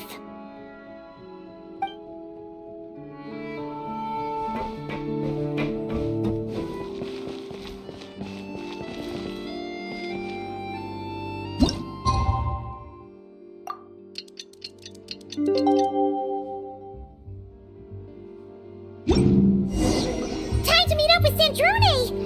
Wonder if St. Lolly was able to pinpoint the location. Well, we should know soon. Let's just hope it all works out.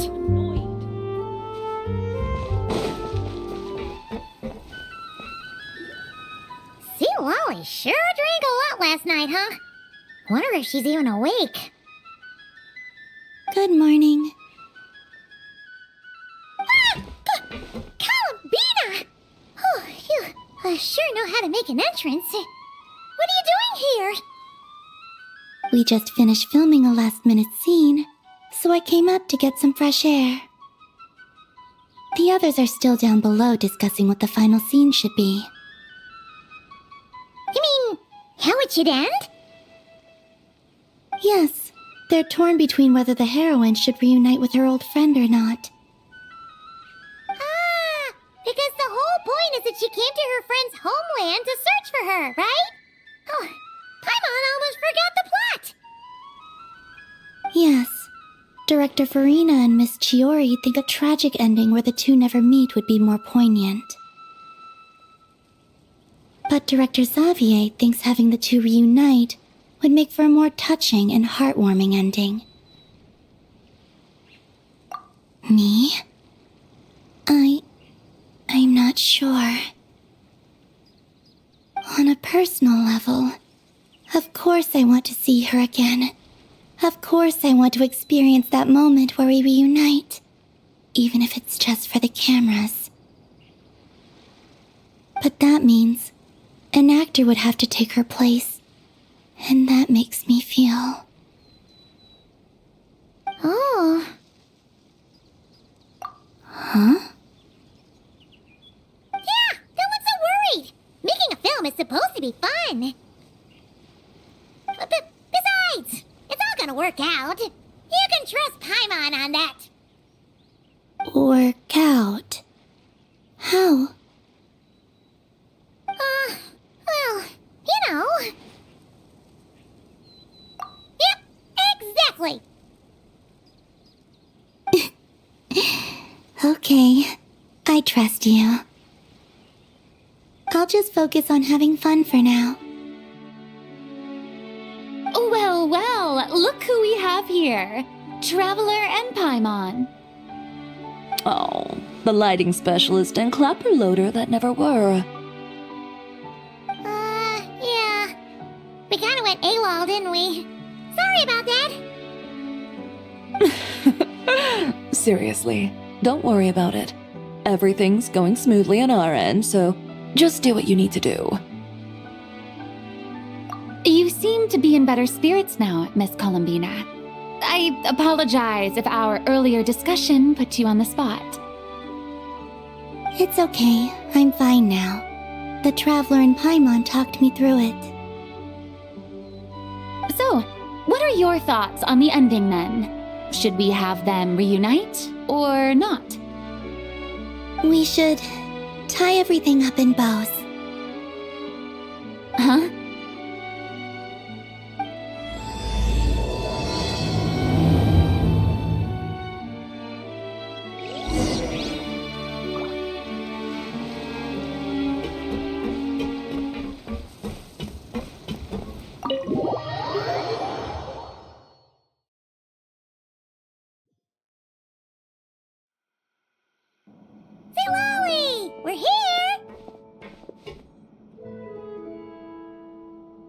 Oh, right on time.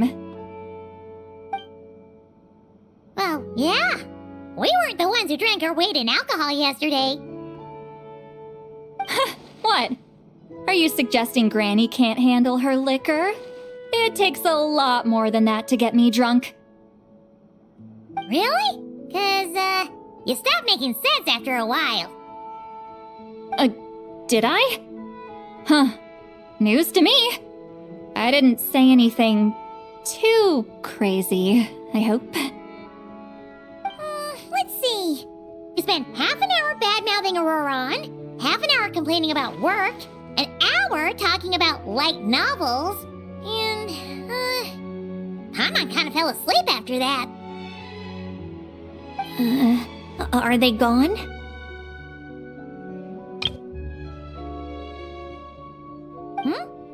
Oh, the crew? Yeah, we bumped into them on the deck, but they just left. Wait, but now that everything with your core is sorted out, what's stopping you from seeing Columbina? She misses you a lot. I just want to deal with this mess first. Besides, this is a perfect chance to make her jump for once. I have to plan it out more. But enough about that. Were you able to pinpoint the location of our target? Of course! When Granny Eatsley promises something, she delivers. Great, let's see. The Morte region. Wait, this is the Tower of Gestalt. The place the souls were severed. Is that the source of the resentment? Or is it the Narcissenkreuz Ordo in general? Let me come with. This thing's movement isn't fixed. If it's not at this location when we get there, I can use a ritual to summon it. You've already gone to more than enough trouble. I don't mind. These old bones have nothing better to do anyway. Summoning a spirit isn't going to do me in. Besides, if I don't go, they'll just have more inside jokes I can't join in on. All right then. I appreciate it. There's no time to lose. Let's head out.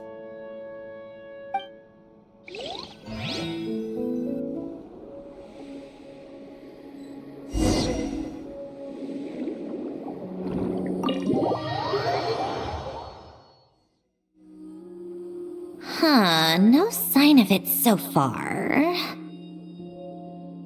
Should I start the summoning ritual? Let's drain the water from this floor of the tower first. It'll make it easier to move around. Wait, we can do that? Of course. Alan and Renee both saw the future that awaited Fontaine and even shared a few methods for waterproofing buildings. The principle behind it is...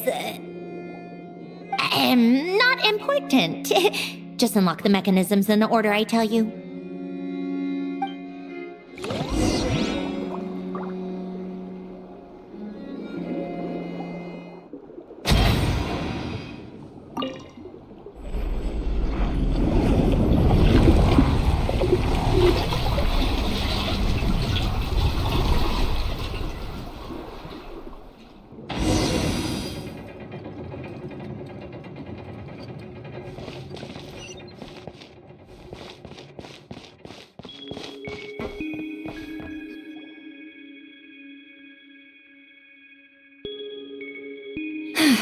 Ready? Yeah, when this thing appears, I'll try talking to the souls inside. But more than likely, they've already been driven to madness. If communication fails, we'll have a battle on our hands. In that case, Paimon better find a hiding spot. If a fight does break out, I should be the one to deliver the final blow. Trust me on that. Understood. All right, I need quiet. Wandering spirits drifting along the tides. Hear me now. Broken souls, silenced, torn apart, and forsaken. Follow the traces of the past and return to us. Let resentment recognize resentment. Let vile entities be drawn together, and in this place, take form once more.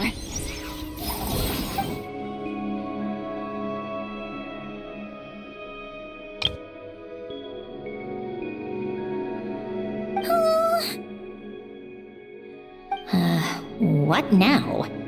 Is that it?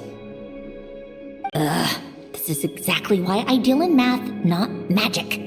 How are we supposed to know what stage the spell is at? It's like there's no logic to speak of. Mechanical science is so much easier to...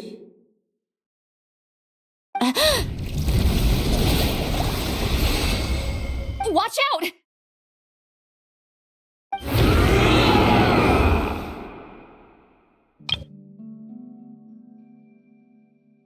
Hey, you! Or whoever's inside of you. I need you to listen to me. I'm a descendant of Fontaine's Lord Artificer, Alain Guillotin. I can make you whole again and return you to the ley lines. You just need to work with me here.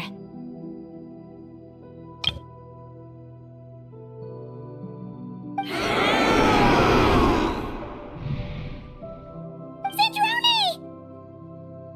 Shh. Looks like talking this out is off the table. All right, plan B. Time to blow off some steam.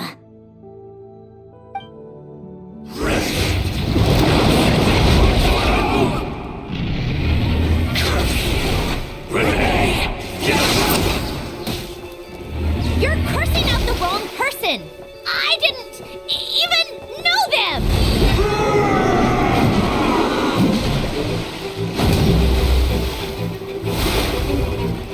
Fulfill our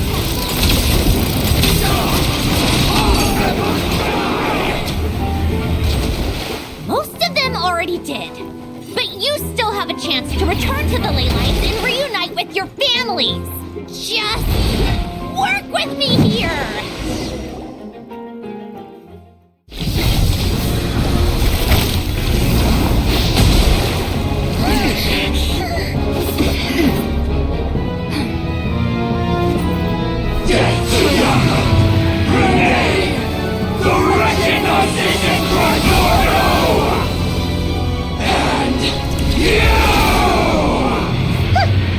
I told you I'm not like them.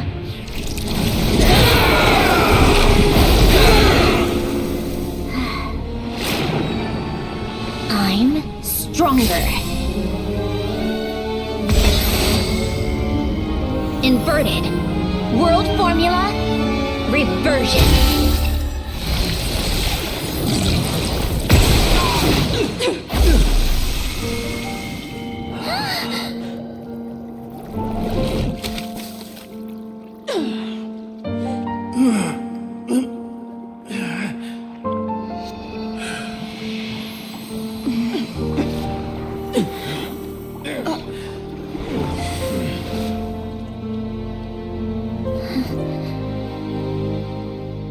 Be at peace among the tides. Lost souls.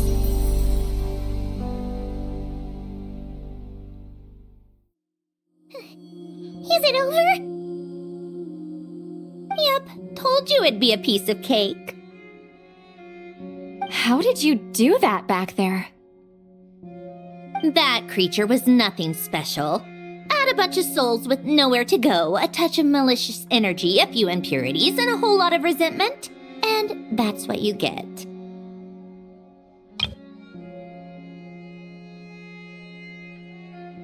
All I did was separate the original souls from the rest of the filth, allowing them to be accepted by the current rules of the world. The principle behind the world formula is divergence. Starting from a point of origin, it deconstructs and reconstructs the possibilities of the world to find certain answers.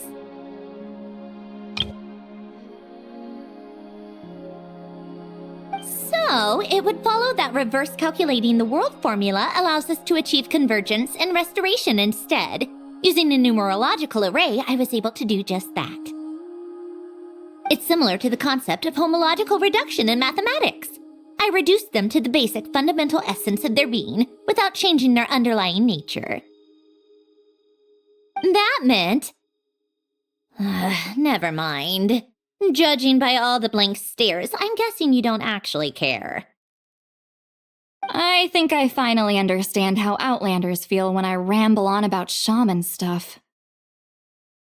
Point is, it was super impressive! You really are amazing, Sandrone! You're just realizing that now?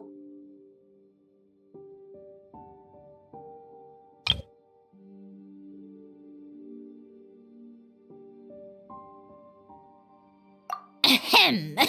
Enough about that. We should get going. I'll go reset the mechanisms inside the tower. See you back on land.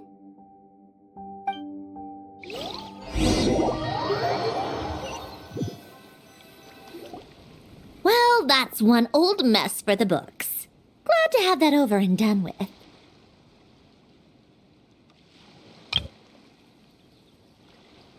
Feels nice to do a good deed every once in a while. You help everyone out a bunch and not cry too. Kinda seems like you're just a good person at heart. I wouldn't be so sure. I'll be heading back to the Fatui soon enough. You two are too trusting sometimes. Fine. Just don't say I didn't warn you when it comes back to bite you. Well, where to next? Back to the ship? Yeah, your personal business, the Narcitsan thing, it's all resolved. That means you can see the people that need seeing now, right, Sandrone? Oh, everyone's gonna be so happy you're back! You wouldn't catch me dead admitting to this before, but... yeah, I really have missed everyone. Columbina's a special case, though. This time, I'm definitely getting her back for all her annoying antics over the years.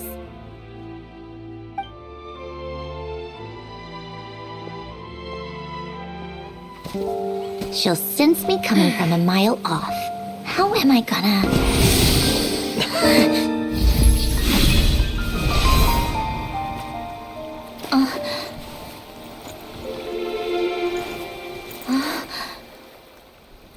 Sandrone?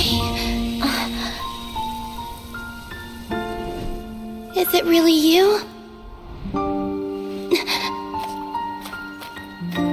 You're back? You didn't tell me. You avoided me. Why?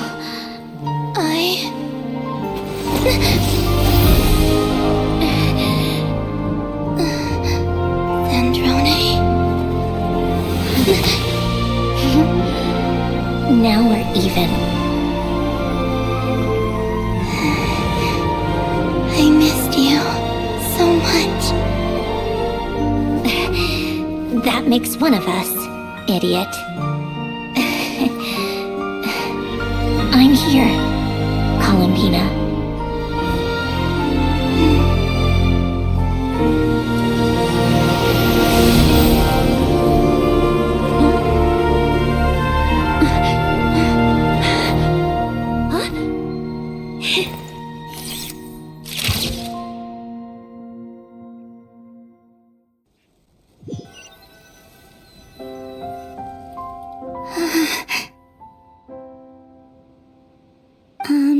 Sandrone. Don't ruin the moment. Or I'll start thinking about how you teleported me to a random location after I explicitly told you to stop doing that.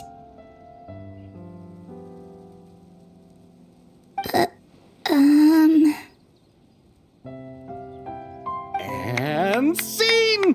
Bravo! Bravo! We got it! This is exactly the ending I was hoping for.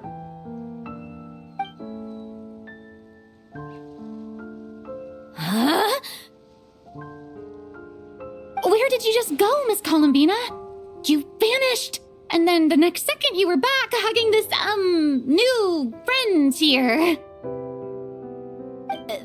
That was all on camera? Yeah. Well, the camera was already rolling and it happened so fast, so. Yeah. Hold on. This must be. Yep, my best friend. The one I was looking for. I never thought I'd actually get to see her again. I'm just so happy.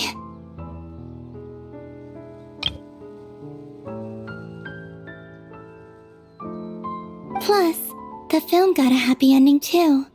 It's all thanks to you, Sandrone. Sandrone? You couldn't stop being annoying for 1 second! Columbina! Ah!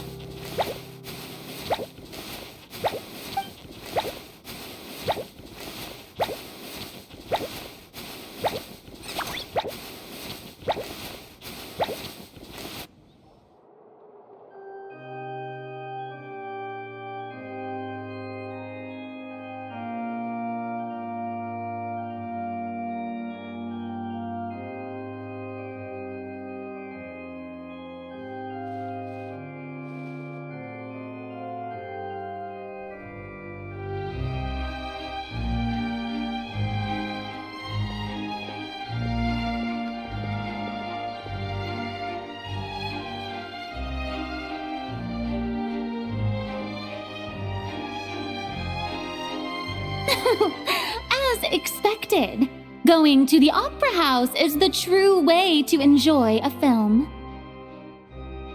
You get to see the audience's reaction in real time, too. The ending seemed to be received quite well. Paimon can't believe you let us include that in the final cut, Sandrone!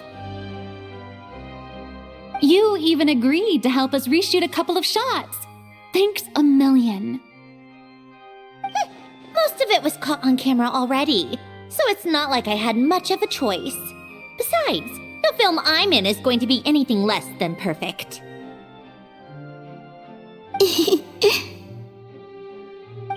What are you laughing at?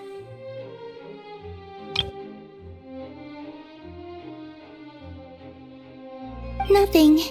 It was just interesting to see us on screen together. I'm glad this moment is going to be preserved forever.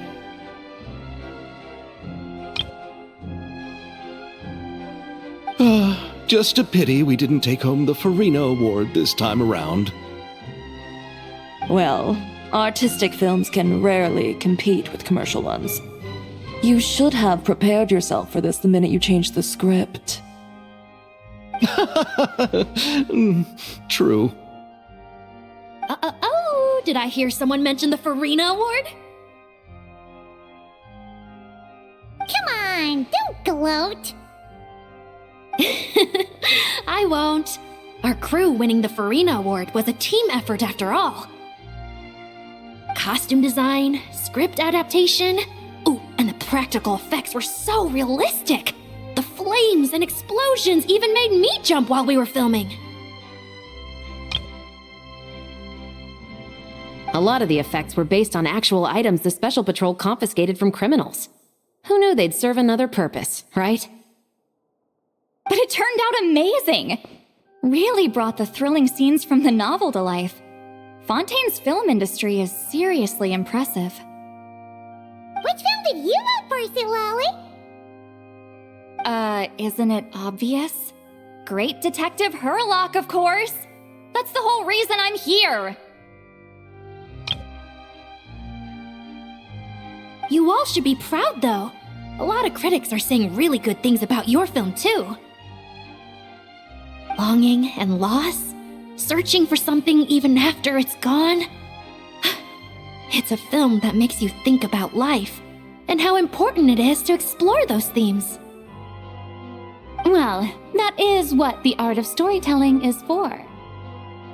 Watching a film with friends is so much fun! There's so much to talk about!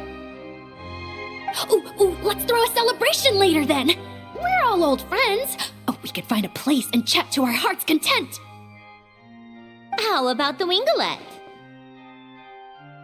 That's perfect! Friends and family are more than welcome too. So, if you want to bring people, don't be shy. You all can head over first and make yourselves at home. I'll bring over some refreshments in a bit. I just have one more stop to make first. Can I come? Fine. Not like you'd listen if I tried to stop you.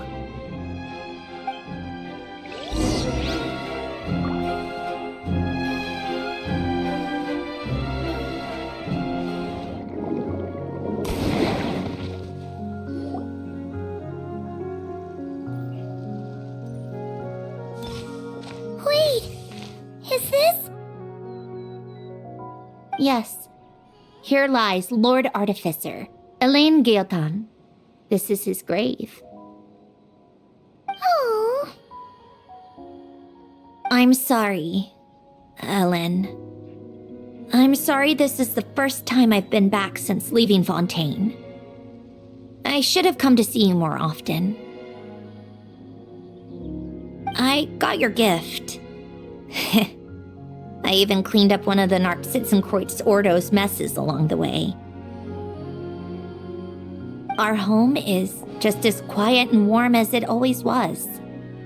The flowers in the garden are still thriving. I'll make sure to tend to them more often from now on. Polonia received irreparable damage in battle. I should have taken better care of your invention. I'm sorry. Polonia was family to me, just like you.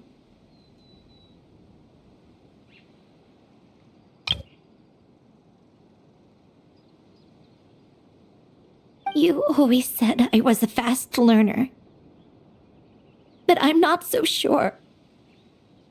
It took me far too long to learn the things that truly matter.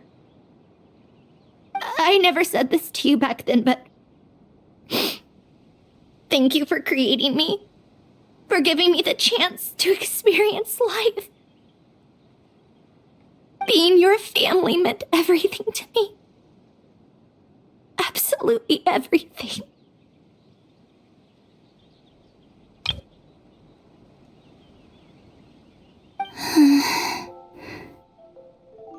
Can I say a few words as well, Sandrone?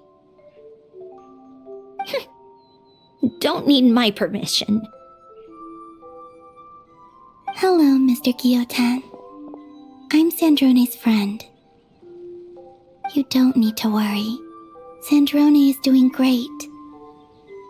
Not only is she a brilliant scholar, she's made a whole bunch of friends, too. And she takes great care of them. As if.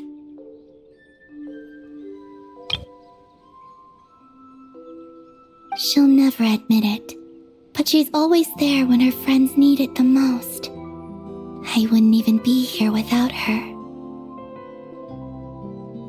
So, if she ever needs help, her friends will be there in a heartbeat, including me. That's what best friends are for. Columbina. What else? Oh, she likes drinking bitter coffee, listening to piano music when she can't sleep. Turns out she even likes giving hugs.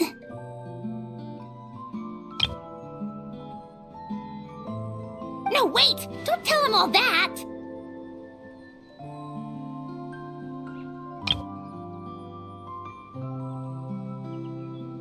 Huh? I don't understand. I didn't think you'd want to hide things from him. Well, yeah, but there are still things I don't want to say. Okay. I'll come by myself and tell him for you then.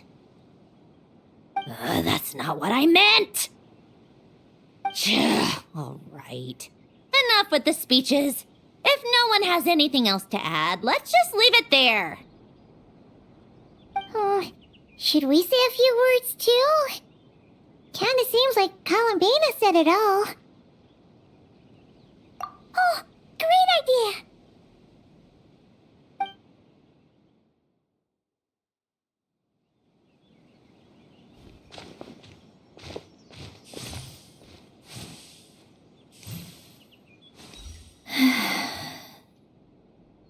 Goodbye, Ellen.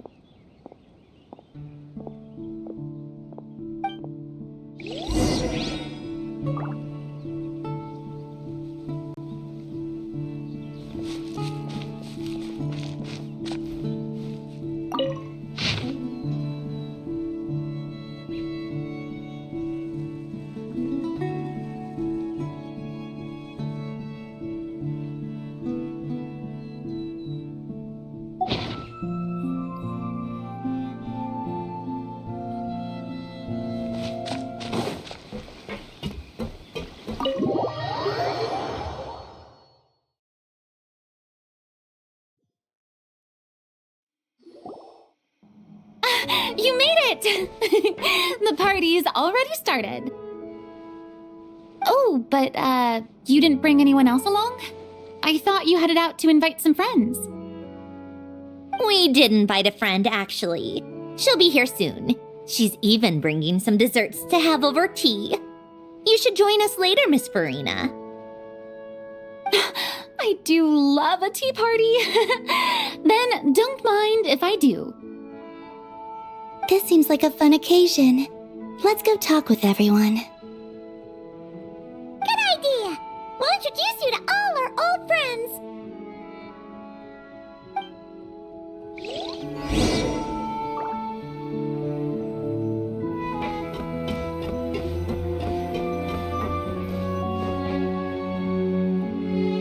Wait a second! Mr. Baptiste and Veronique! You're here! Friends of yours? Veronique is the prop manager for Musketeer Pictures, and Mr. Baptiste is the author of The Two Musketeers. Yeah, former prop manager. Now we're just two criminals serving our time. Thanks to Duke Risley and Nurse Sigewin looking out for us. Not too bad, actually. You make it sound like I'm giving you special treatment. I just think the method of justice you chose to pursue is one people can respect. You are far too modest, Your Grace. The only reason we were even able to come to the surface for the festival is because you fought for it. It's also just good for the physical and mental health of the prisoners in general.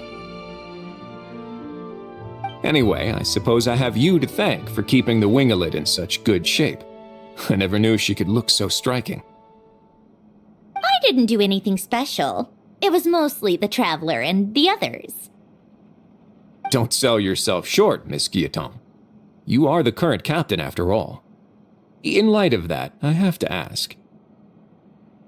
Do you mind if I leave up some of the installations so the people back at the fortress can also enjoy the aquarium? Huh?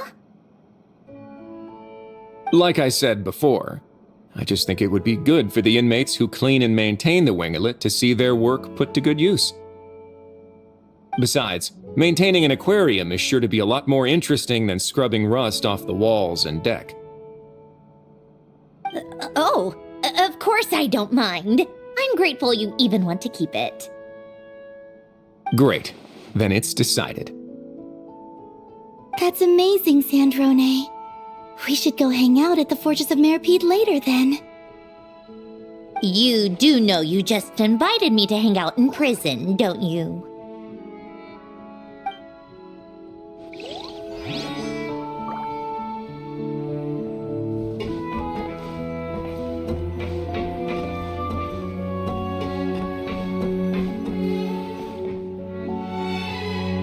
Granny Eatsley, you're really not going to let us borrow these cute little stuffed toys for our magic show? First of all, Seat Lalin and Eats Papa are Chi-Chi meal. They have inauspicious stars sealed within them, and they're my helpers, not toys. But the Grin Malkin Cat and Boggle Cat box are Linny and Lynette's helpers. And they still make good partners on stage. Agreed. We've never had a Chi-Chi meal pop out of our hats before. It would be quite the surprise. I think the audience would love it. If this was the Masters of the Night Wind, these kids wouldn't have even had the guts to say my name, let alone pester me like this. I'm terrible at dealing with requests like this. Oh, Traveler, quick, save me!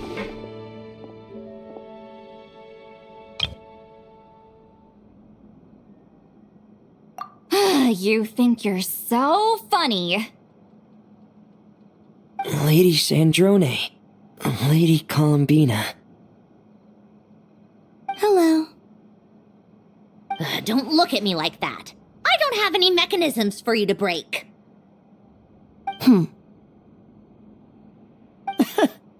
Don't be fooled by my sister's demeanor, Lady Sandrone.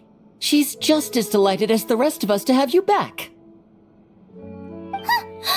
Well, I suppose when I'm not so busy, I could find some time when Arlecchino is around and bring over a few gifts to the House of the Hearth. You're too kind, Lady Sandrone. I'm sure just your visit alone would make Father more than happy. I just need to borrow them for a bit. I'll pull them out of my hat, give them a quick hug, then give them straight back. When did hugging become a part of it? Oh! I could lend you pair, so you have something to hug in the meantime. He gives really good hugs. I don't need something to hug in the meantime. The issue was never the hugs. How about this? You can have 2 VIP tickets right next to each other. Excellent view. Right next to each other?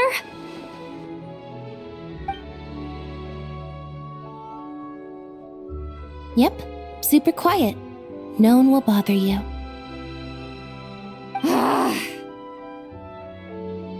I'm sure you'll have a great time.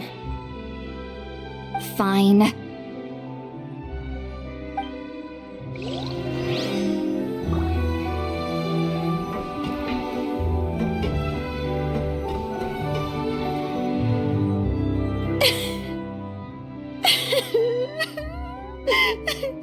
What a dream come true! For once, it all worked out! I can die without regrets! Let's not get too ahead of ourselves, Director Lapine Pauline. What was in that piece of cake you just handed her, Escoffier?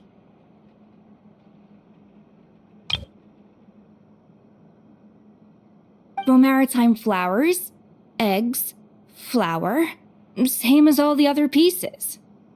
What, you think I tampered with it? Playing a detective in real life now too, are we?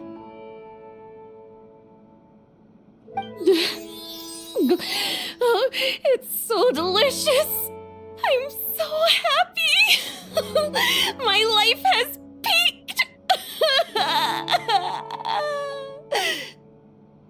Miss Lapine Pauline, look who I brought! Master! Wait, what happened to your face? Why are you crying? Never mind my face. Here, let me introduce you. This is Miss Charlotte and Miss Escoffier. Things are sounding lively over here. Oh, look who it is! Perfect timing! I was so busy with the shoot, I feel like we barely got to talk. And the elusive Miss Guillotin. It's great to see you. Thank you so much for letting us use the boat free of charge. That was so generous of you. Oh, right. Introductions. This is Miss Charlotte and Miss Escoffier.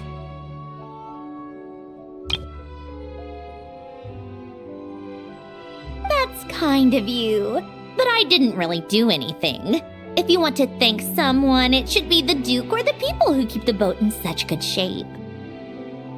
Right. I'll head over in a bit and do just that. Miss Columbina? Yes? Could I interview you sometime? I'll treat you to some gâteau de bord for the trouble. There's only a limited amount available each day. Oh, but it's an absolute must-try when you're in Fontaine. Oh, sure. Bold of you to use my own cake as a bribe right in front of me. You know what? When else are we all going to be together like this? Come on, everyone! Grab your drinks!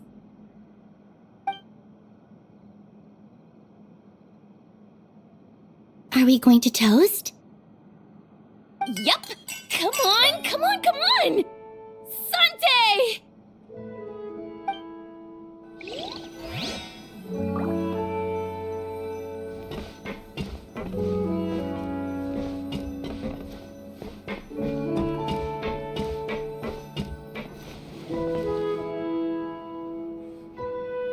You made it.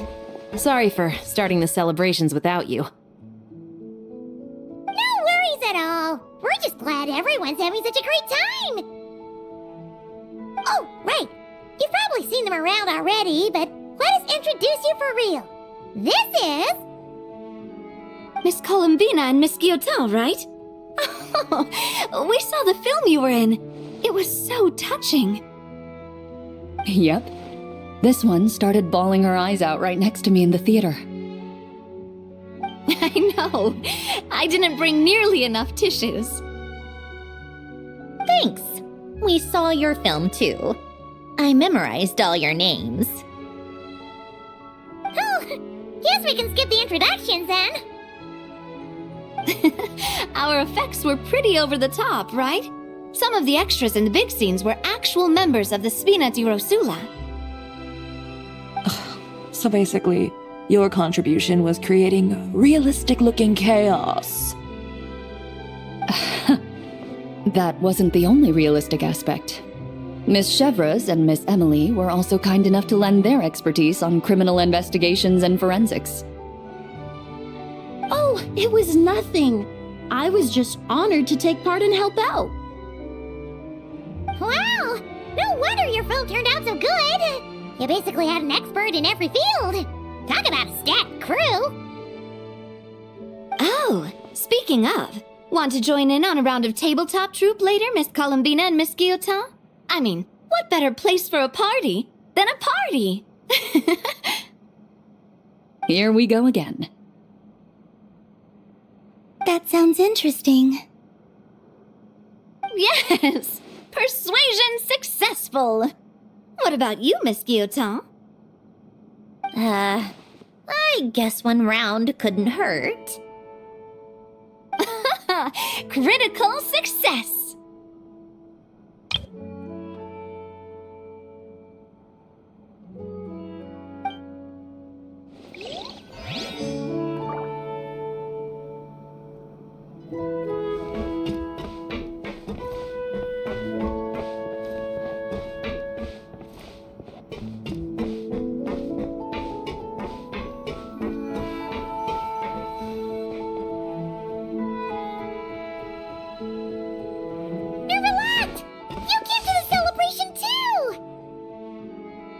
Yes. I can only hope my presence does not make anyone ill at ease. Who's this? All right! This is Nervalette, the Eudex of Fontaine. And this is Columbina and Cendrone. Greetings. Hello. These two must be the Fatus and former Fatus related to the recent incident in Nodcry. I read about them in the diplomatic report. The Eudex? Oh, the dragon that cries a lot.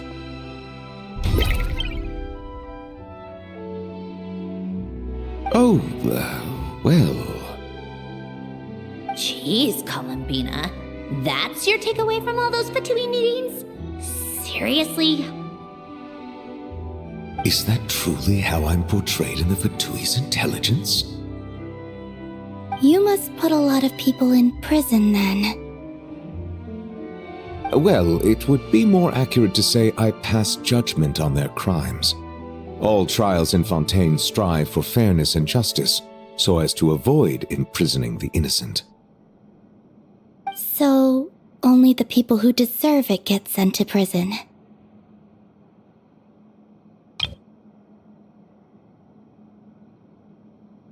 Well, deserve is quite a subjective metric, is it not? At the very least, I can promise that in every trial over which I preside, I make every effort to deliver a fair verdict.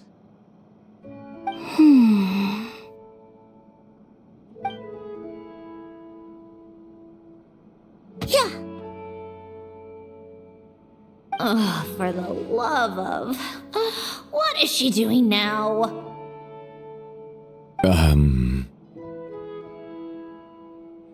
You seem like a good dragon. Not the kind that throws people in prison for no reason.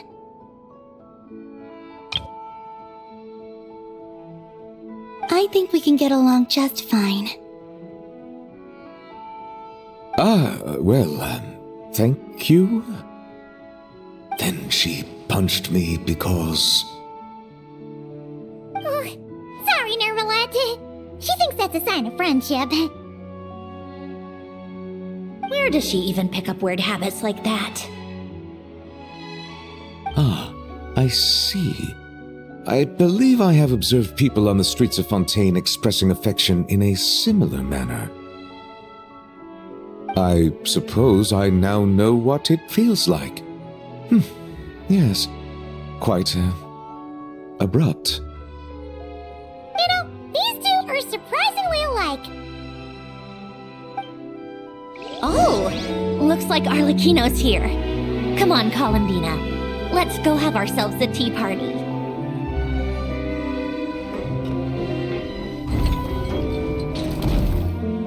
Well, it's been quite some time since the three of us gathered to drink tea like this. Yes, but your tea is as good as ever, Sandrone. Of course it is. The pastries you brought aren't half bad either, Arlecchino. I'm glad to hear it. Are they to your liking, Miss Farina? If I remember correctly, this particular cake is your favorite. Yes, thank you. The tea and pastries are absolutely delicious. I can't believe I'm casually sipping tea with 3 harbingers. Or are some of them former harbingers? Who knows? Due to diplomatic reasons at the time, our last tea party was rather tense, wasn't it, Miss Farina? You have my apologies. But this is simply a casual gathering of close friends, so I do hope you can relax and enjoy yourself. Of course! I appreciate the hospitality, in both cases. Next time, let me be the one to treat all of you. I'm sure we'd all be delighted to have you join us more often. The same goes for you two.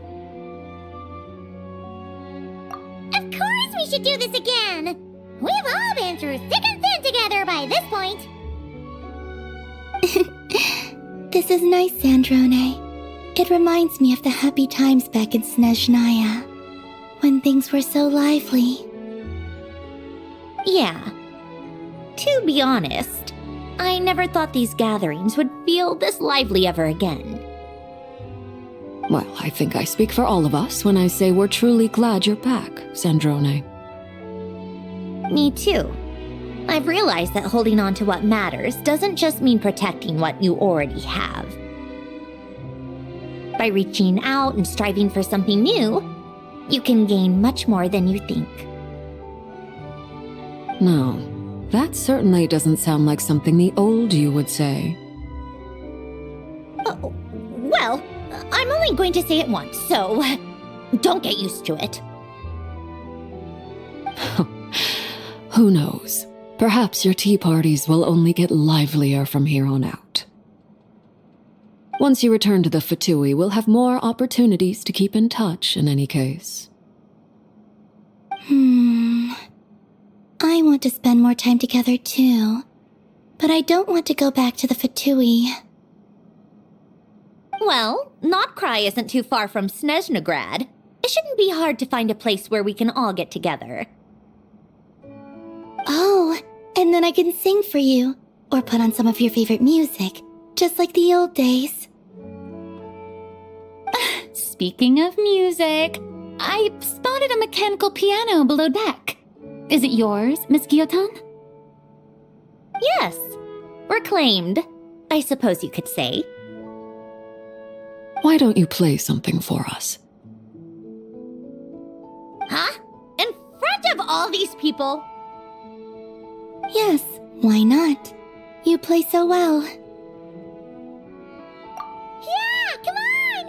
Just a little, please? For the love of... Fine! One piece, and that's it.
Musketeer pictures! Everyone ready? I'm not sure I should be in this one. Of course you should. You might have primarily helped out another crew this time, but you're still a member of Musketeer Pictures. All right, thanks. I'll still stand a bit off to the side, though. Can I be in the picture too? Of course, Miss Veronique. I would have loved to have you in the last one, too, if circumstances had allowed it. Thank you, Director Xavier. Do I really have to be front and center? You're one of the lead actors! Of course you do! Nervous, Sandrone? No! All right, look at the camera! And 3, 2, 1. Musketeer Pictures!